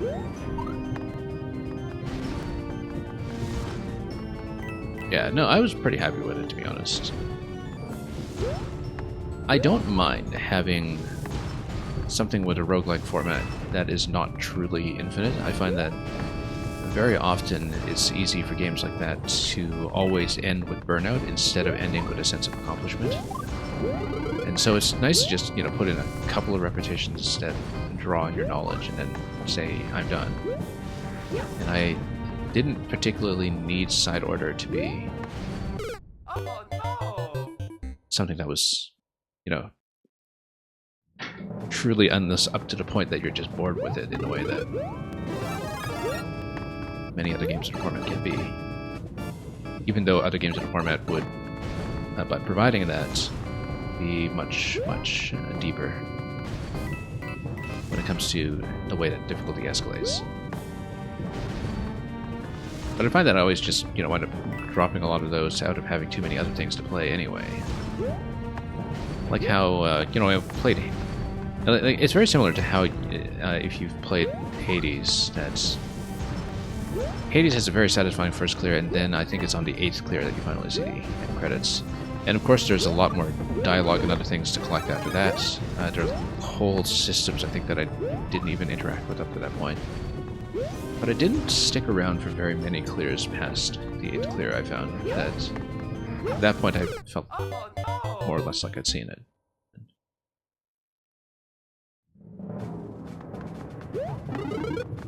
You share digital titles with your brother, and you work for a company that allows employees to get Nintendo titles for a discount. Oh, including the DLC.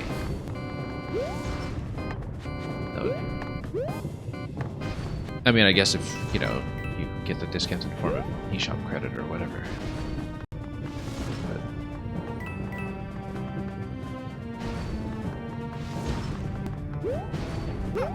But... Oops. Oh, that was a very erroneous wall jump. That's going to kill us. Oh, no. Too busy looking at chat here, which is fine. It's nice to actually have a chance to talk a little bit about Side Order after cramming it over the weekend.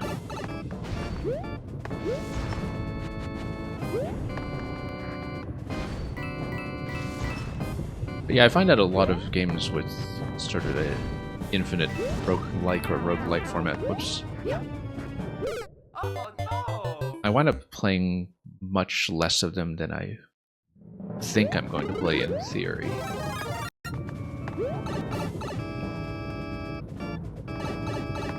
So I really don't mind that Side Order had a pretty well-defined endpoint in some ways. I mean, I still have some reasons to go back if I want to do so at a usually pace at some point.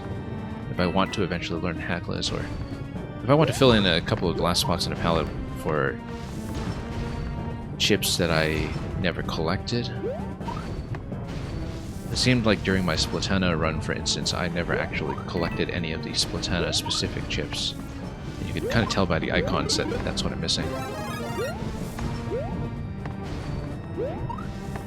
For the very small handful of remaining chips I have. That are just not in the palette collection just yet.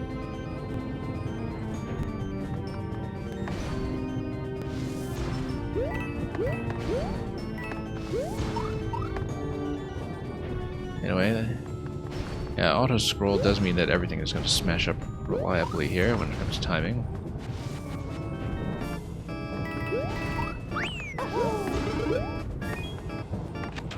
Hence why the gradual disassembly of that platform felt so comparatively precise. Oh, let's just trap him in the middle here and just treat this like the walls that close in on you in Super Mario World.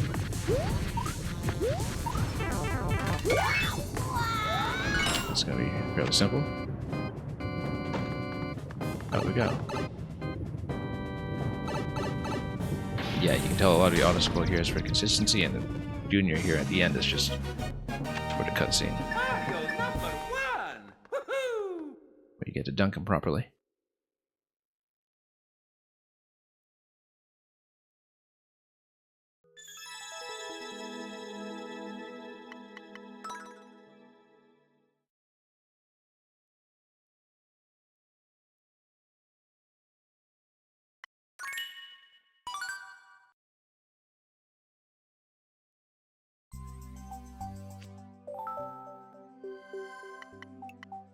Pipeworks Plaza. Looks relatively maze-like. We'll see if that's the case. A lot of pipe stacking coming in. Not necessarily the 5-on-1 pipe spawners, but you know, just aesthetically speaking. A lot of pipe layouts that, unbeknownst to the maker, would no longer be possible in the sequel. Oh, down arrow. Okay, that's accurate, I suppose. And that tells you that that's a pipe you'll eventually want to enter. So yeah, it is going to be a labyrinth of some sort. 3 keys over here.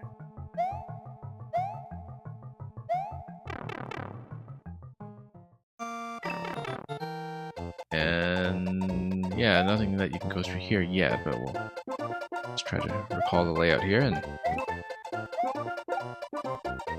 grabbing the coins does allow you to keep track of what you have checked and what you haven't. Unless, of course, we do something like this and remove that entirely. Oops. No, let's just proceed. I think the coins also tell you what's going to be safe from piranhas, unless you remove the coins, of course, like I've been doing. Actually, no, it doesn't really tell you that much. Who knows?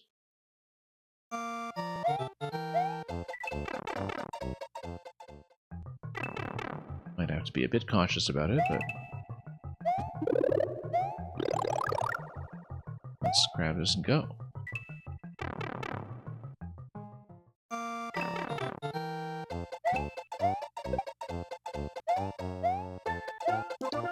And, oh, oops, yeah, I just got sniped by that again.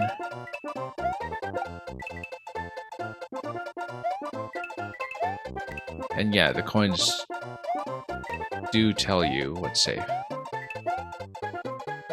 Rather, the absence of coins is something we should look for, is telling you that something is not safe.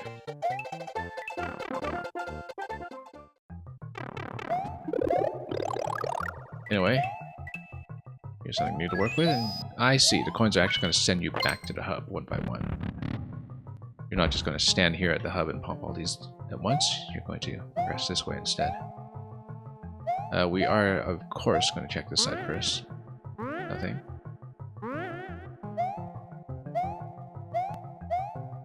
And probably looping back through here. I guess maybe eventually we'll get Yoshi to get over to Munchers or something, or even a Pow to get through to Munchers. In fact, I think a Pow is fairly likely.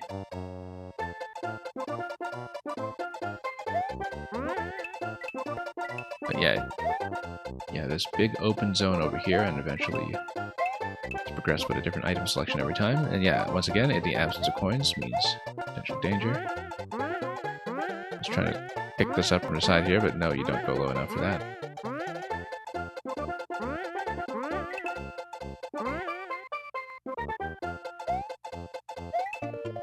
Then we'll just ride this out without getting bumped.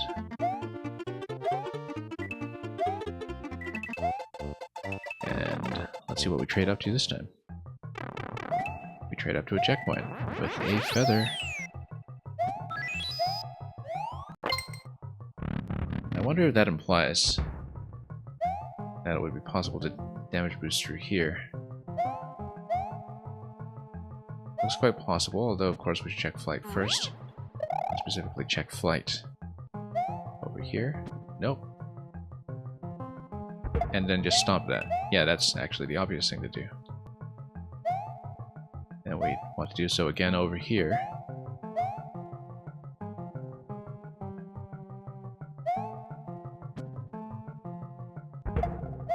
That was maybe a little weak.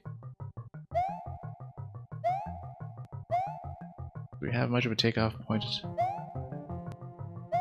see what we can do here. Nope.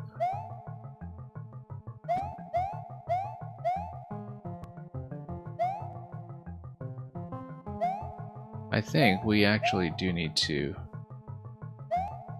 maybe float a bit over here and then continue. Let's think about this for a moment.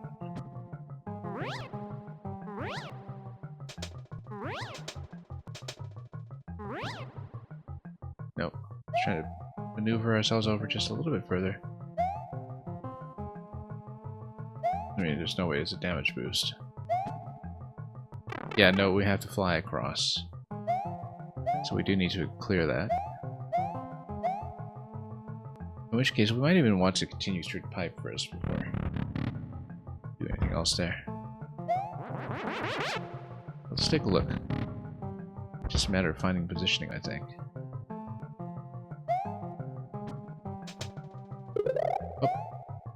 Oh, I was expecting to stomp that, but that's because we had to stomp beside the Munchers.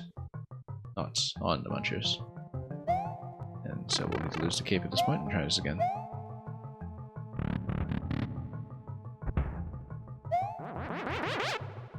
Possibly we also go back and grab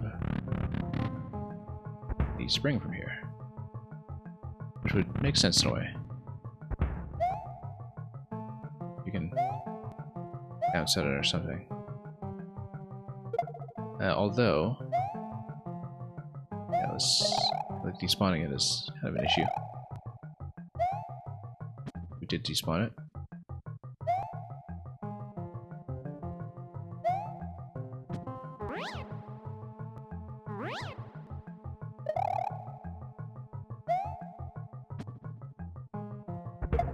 Okay, so we can nuke that. We can't nuke these ones.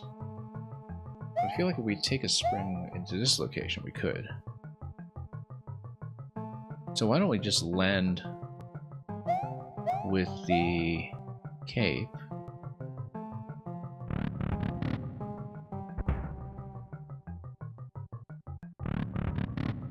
And just carry the spring out of here.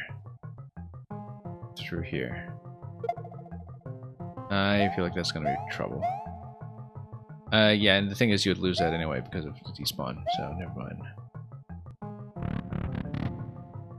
Difficult to find a location where it would remain on the screen, in fact. Let's see what the camera view is here. We scroll over here, then go all the way up to the door. Pretty much.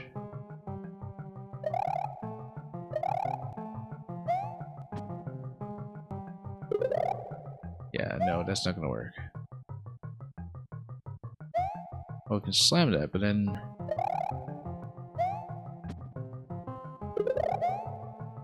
you know what? We can continue to run here if we... Yeah, that's what it is. Maybe.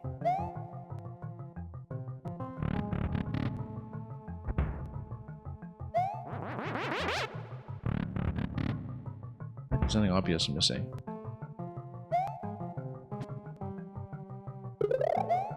No. I was hoping to get some more speed here. I think we do need to stomp him out.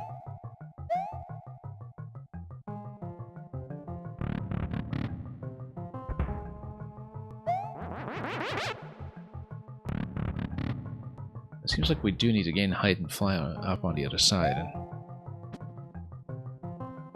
Nope, hang on. I have to pull back slightly on that.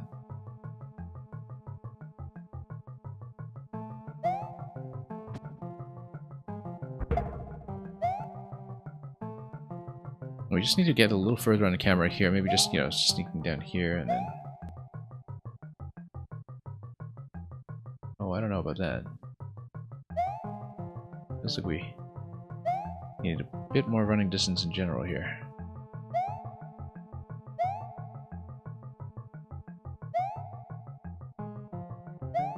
Let's just try to go over here. Nope.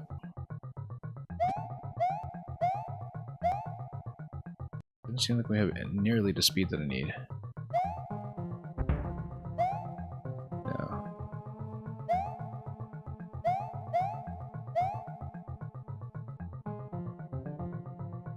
Seems like we actually need to pull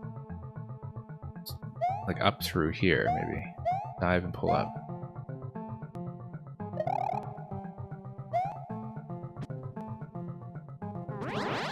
Yeah. Oh, and we missed. Yeah. It's actually correct. I didn't expect the pull-up would work that well, in fact. It does. Nope. Just need to be a little earlier on that. We can totally do it.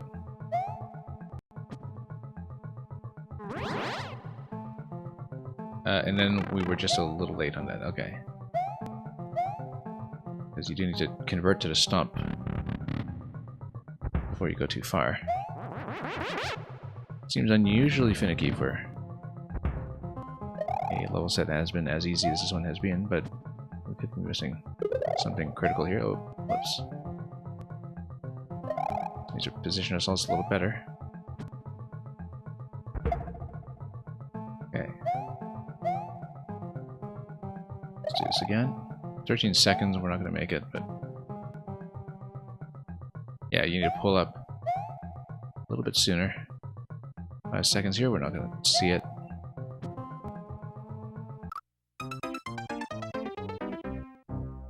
That's okay.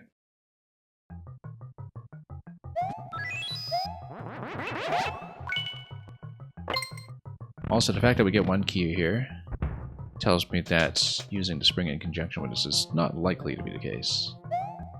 We already kind of knew that, though, just from how this is laid out. Also, if we pull up here, we don't necessarily need to kill this muncher stack. We'll do it anyway. Makes it easier for me.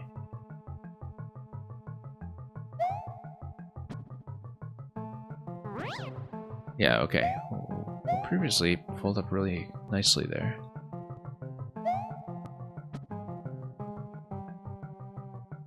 Just need to do it a tiny bit sooner.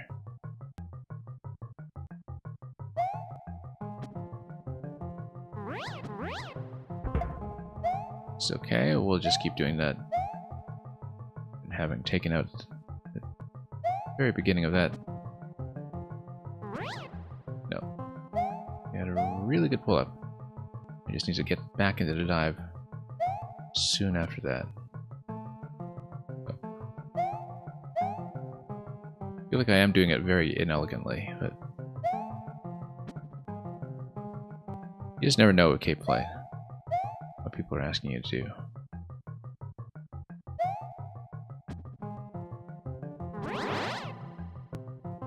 Oh, whoops, no. I actually had enough room to slam that time. That's exactly what we're going for. Especially now that the first two munchers are out of the way, it's much more possible than it was previously. In terms of slamming and hitting ground rather than muncher. Oh, nope. Just barely missed. Hit damage, and we actually did have to pound effect, but not the result. I feel like I'm partly skipping something here. Like I'm supposed to get a Yoshi off of a different room. If we wrap back around through the pipe, for instance. It probably is the case that we need to get a Yoshi from here, and then fly up with the Yoshi. Because it seems unlikely that it would be this weird interaction here, but because I want to see if it works, we're going to see if it works. Because I feel like it is explicitly a Yoshi gate that would require you to come through the third key door by looping back earlier in the level first before you progress, but sometimes we just like to mess around. There we go, you see? I feel like we pull off a skip here or something. We totally pull off a skip. Fireflower, interesting. Why would we want that? Well, let's see it. Maybe there's a fire-related gate on this side. Oh, okay. Oh, this is the entrance. Never mind. It's the entry point of the level. I think you actually do eventually end up here with a Yoshi, and then Yoshi grabs the key. This gotta be it.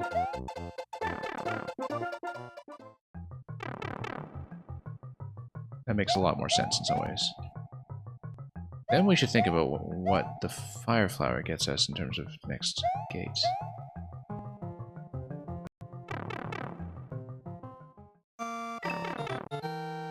Because we know we need a spring to go through the left side. I didn't see anything that was strictly a fire gate, I don't think, and we lost that anyway. We should think about what the cape would have gotten me, actually, in this segment.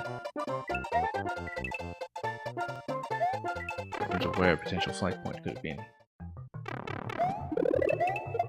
Yeah, because fire flower, I think that just lets you take a hit.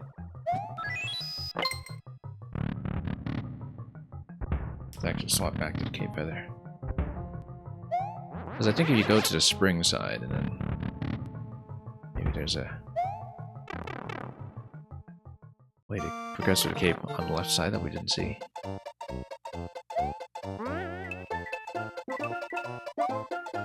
Or at least just didn't think about it at the time. Like over here, for instance. No, I doubt it. Doesn't really look like a valid takeoff point.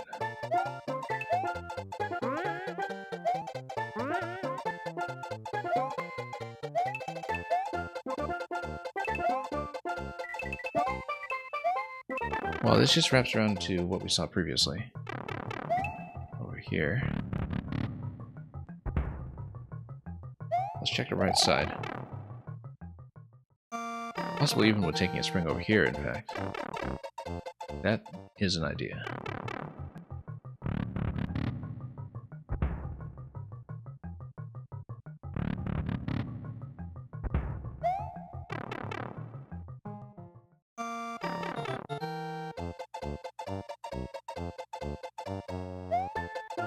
Yeah, probably, you know, allowing yourself to come up top here.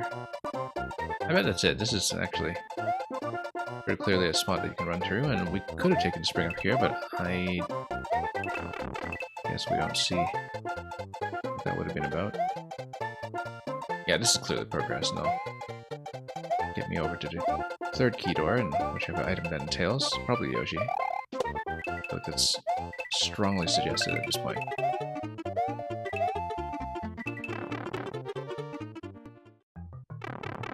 And Yoshi plus Cape will just get everything for you, and we could even grab the spring with us. Or a second Yoshi, if you really wanted.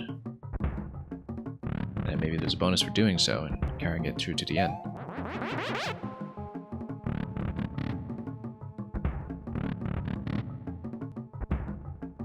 Well, I'm glad we saw the way to fly out of here my alternative way, even if it, in the end, definitely wasn't getting us very far anyhow, and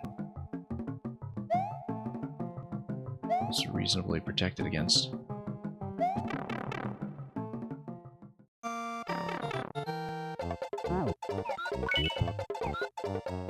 So let's say we take this. And what happens if we jump out here? Oh. More of that. I wonder if any reason to do this. Probably not. I think that's probably just a goal, but you know. But anyway, just demonstrate. Nope, nothing. In that case, let's just hit the goal. Nice and low.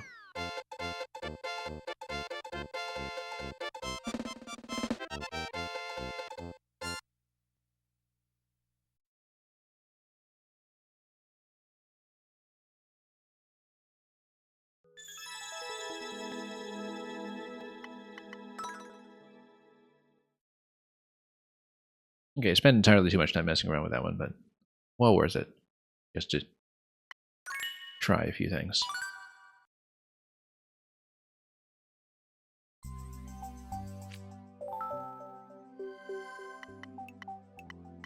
Back in a big way, after an absence of a couple of months here. Not really that long by modern standards of seeing makers come back after absences of several years. But back in a big way. How big? Let's find out.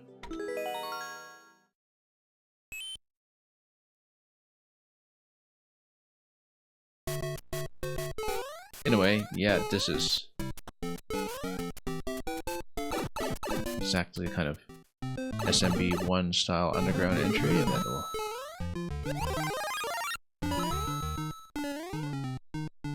see develop here. Some fashion. Interesting. Oh, okay, yeah, this is just marking piranha spots. This piranha spawn timing is just so finicky in Maker that everything needs to be extra clear, perhaps. Feels like this is essentially going to be a key-switch spot on a further wraparound. I'm sure there's going to be some kind of repetition involved in this level. That's just been the case with so many of these so far. And possibly... well, we'll see. So Planning Hat would break the blocks, but this looks very much like you would eventually punch through it with a big shell somewhere if you unblock a pipe.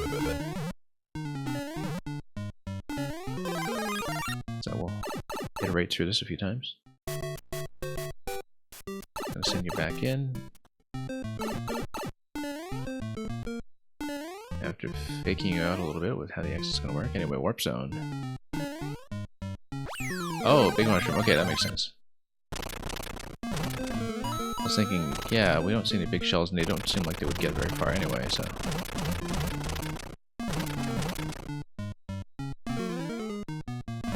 And that makes sense too, almost.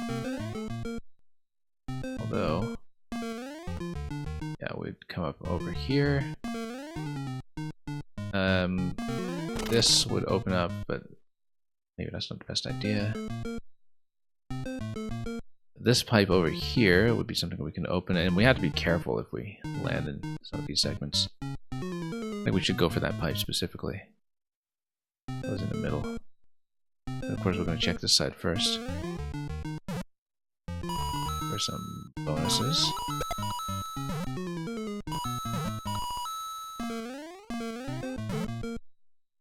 Yeah, nothing further this way. Especially once we've knocked that out of the way. Nothing here either.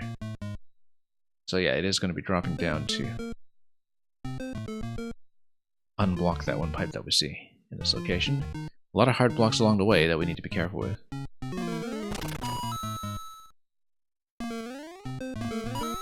Best to just jump on the enemies when we can, although doing the forward bounce there might be helpful as well. Oh, it's just not a big mushroom, okay. Well, then maybe it was something we didn't look at properly. That whoops, just got zoned out by the piranha. Anyway, checkpoint.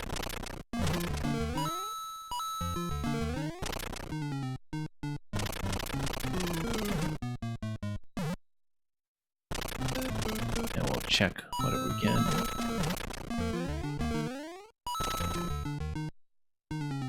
Yeah, we check the zones to the top left, and actually you do need to progress this way. It's kind of neat that we looking at it this way.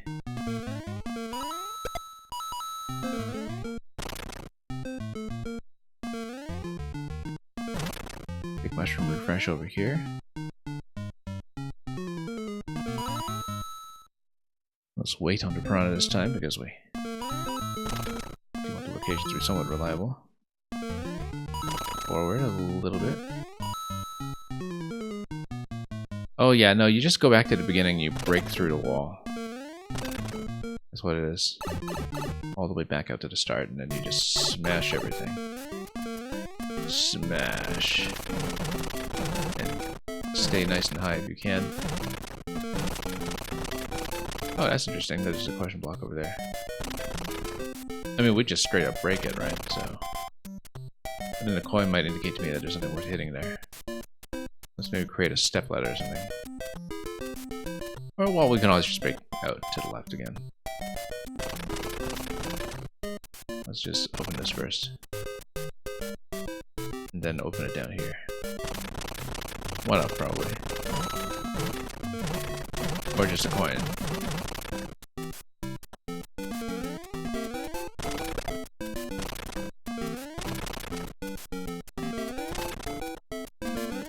Not quite the 5, but close enough.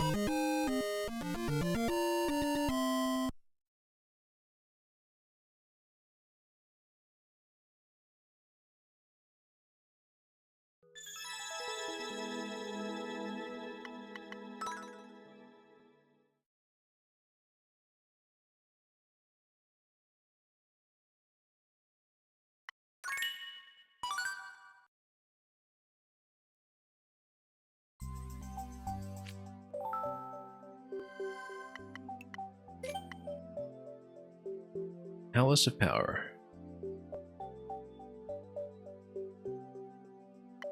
And this from June 2016 is the last one here, so. And maybe some similar Womp Lift ideas that we've also seen previously. But we'll find out. Frank here with the records, by the way. Another long-time maker. Who we hopefully will have some time to feature for Make 1. I'm not exactly sure if we'll get there, but anyway. How drop some coins? I feel like this is explicitly trying to show you this. For some reason that will become relevant. Then, yeah, interestingly enough, we know from previous experience that this should actually work. I mean, we don't need to do it. There's no benefit to doing so, but that's okay.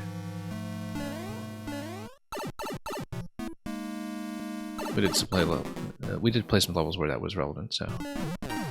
Do we want to carry a piece? Let's do that. Then, carry the POW and the P. Just for good measure. Because then potentially we could take one of these through here. Have an extra item to work with. Oh no, you wouldn't want to do that. You'd want to hit the P and then freeze it. Yeah, wouldn't get you much anyway.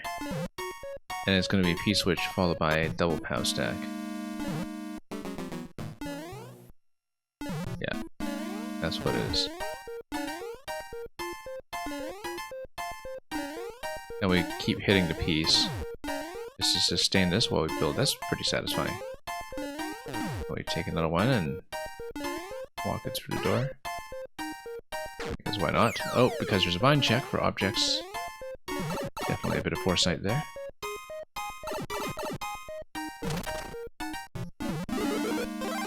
These feel like doors that reset you back to this position, although maybe not. Lower this swamp, and then why would we if we... How's available here?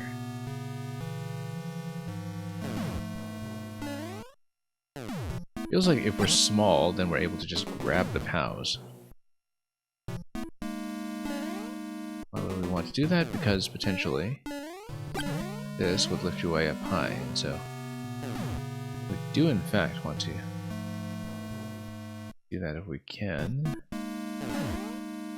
Although, I think the idea is to... Well, I mean, you'd be able to throw the Koopa shell through the slot. But if you do throw the Koopa shell through the slot, then that would just defeat a grounded POW, and then that'll give you the other POW. Okay, yeah, no, I see what the intended sequence is if you want to keep the flower. You don't have to take it down to juice or anything. What you do instead is you get over to the Koopa shell. And we'll just walk through this. And then you shell jump. No, you don't. Oh, don't lose the flower either. Anyway, we walk this through, we hit this, then we have a few POWs available, which then allows us to do some stacking on this swamp over here.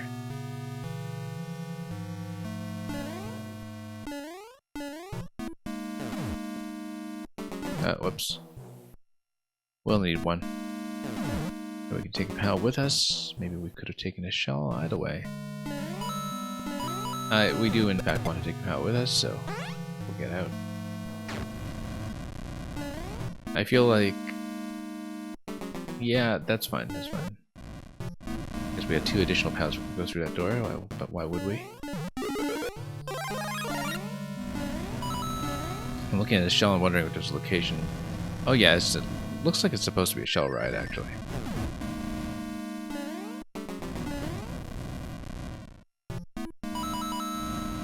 Yeah.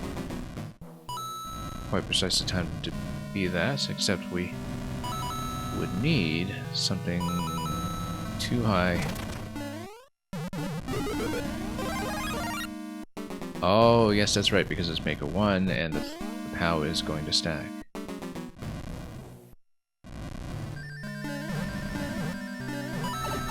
Ah, that's okay.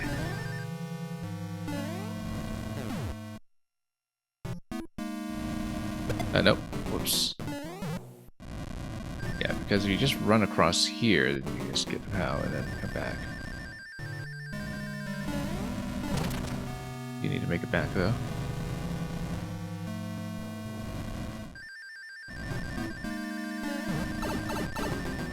I feel like that's probably not the way to do it, but...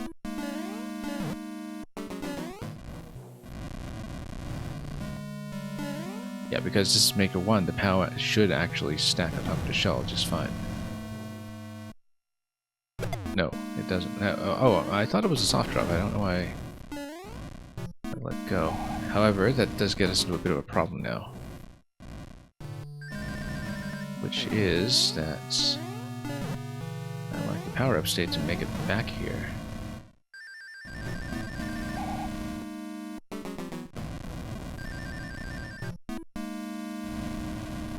I mean, I feel like this is a death zone specifically to account for the possibility that the player might get in that situation, which is kind of uncharacteristic of this Maker to require. No, actually, we just put down a POW and stand on it at any given time. Yeah, no, this is totally survivable. We just stand on top of it, then we continue. That's much more satisfying. In fact, it's a fun interaction. As we're careful about it. Then, soft drop. No. That one, it doesn't...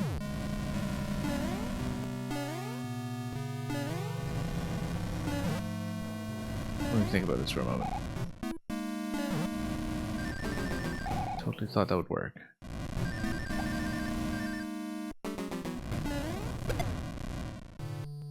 Oh, probably because the POW is dropping in front of it, and the interaction there is reading as the shell making contact, rather than the POW being able to dock on top of it nicely.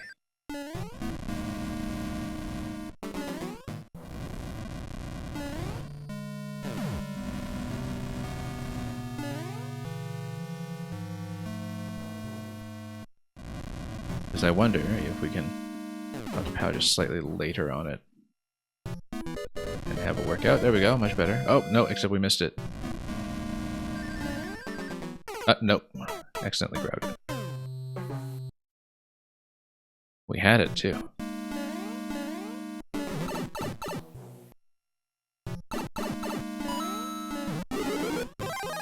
Anyway. No fire flower this time, but that's okay. We'll just be careful with this Koopa shell here. Well, that's a fun solution. Particularly the escort on the way back.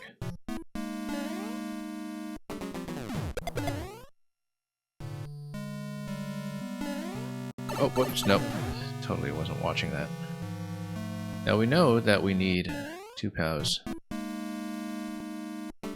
What do we do 3 here? And with the intention of stacking, hang on. And taking an extra POW with us. Oh, okay, no, that'll still work if the flunk goes high enough. It might not. Oh no, it won't. That's okay, there's something I'm trying to do here.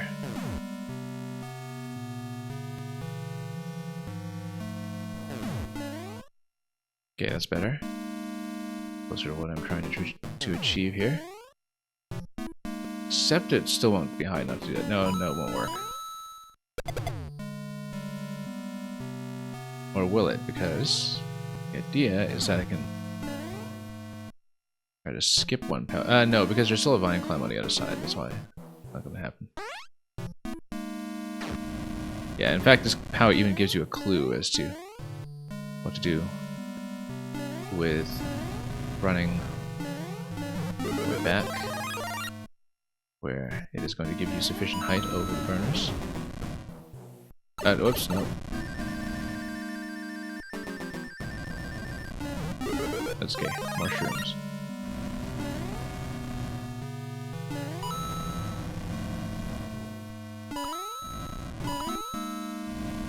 Yeah, pretty satisfying to walk it back the correct way.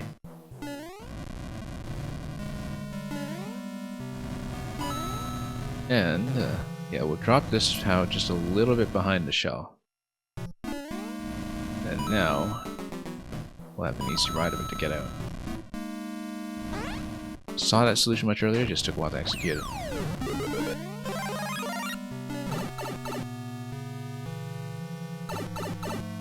Okay, looks like we'll fly over. Possibly even grab it, but no, let's not grab it yet. Let's ride further before we do anything too silly. I feel like we do need to keep the POW longer. Much longer.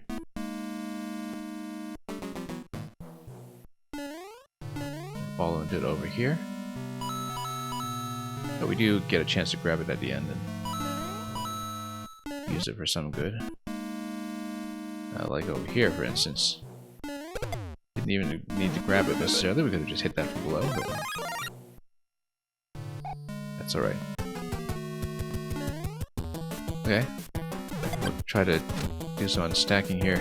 I was trying to do it 2 at a time just by hitting the top of the stack, but It's not going to work with the position we have right now. There we go.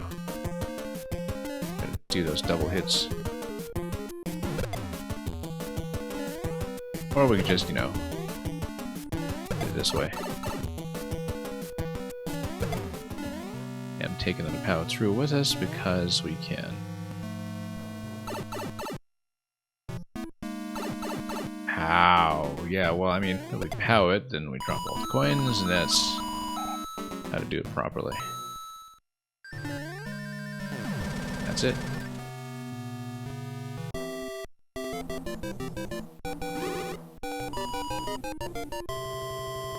Well, I think that about wraps it up for Squadaloo. Again, some extremely important foundational concepts that we saw very early on in the lifetime of Maker 1 in his profile. It's kind of too bad that it cut short as soon as it did here in mid-2016. And welcome, Itchy Knee. You're coming in pretty much right at the end of the stream. I was hoping I'd have time for maybe another Maker today, but I won't, unfortunately. Although I'm starting to feel the time crunch a bit when it comes to running what I want to run in Maker 1. And yeah, got through all of Layne, aka Squadaloo today. Some really interesting ones in here. Fire Snake Fortress we were pretty fond of. Donut Drop Dungeons seemed to be, once again, the introduction to the Donut Drop for a whole lot of people, especially for a late 2015 level. That's the strong impression. I managed to get Magic cooped up in both versions, was great. And then Deja Vu, I think I said I preferred in the original in some ways. But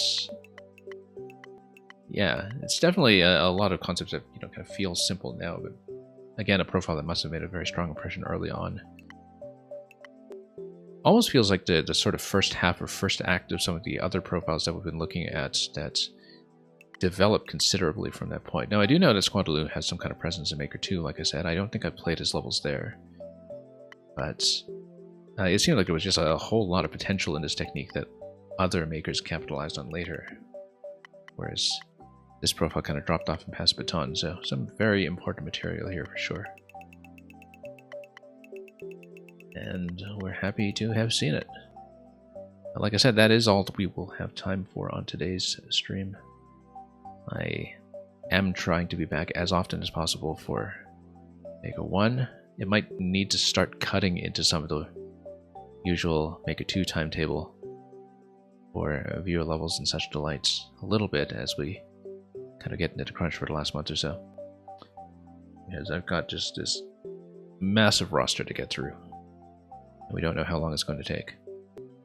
We almost certainly won't complete nearly what I have in mind, but I'd like to do as much as I can.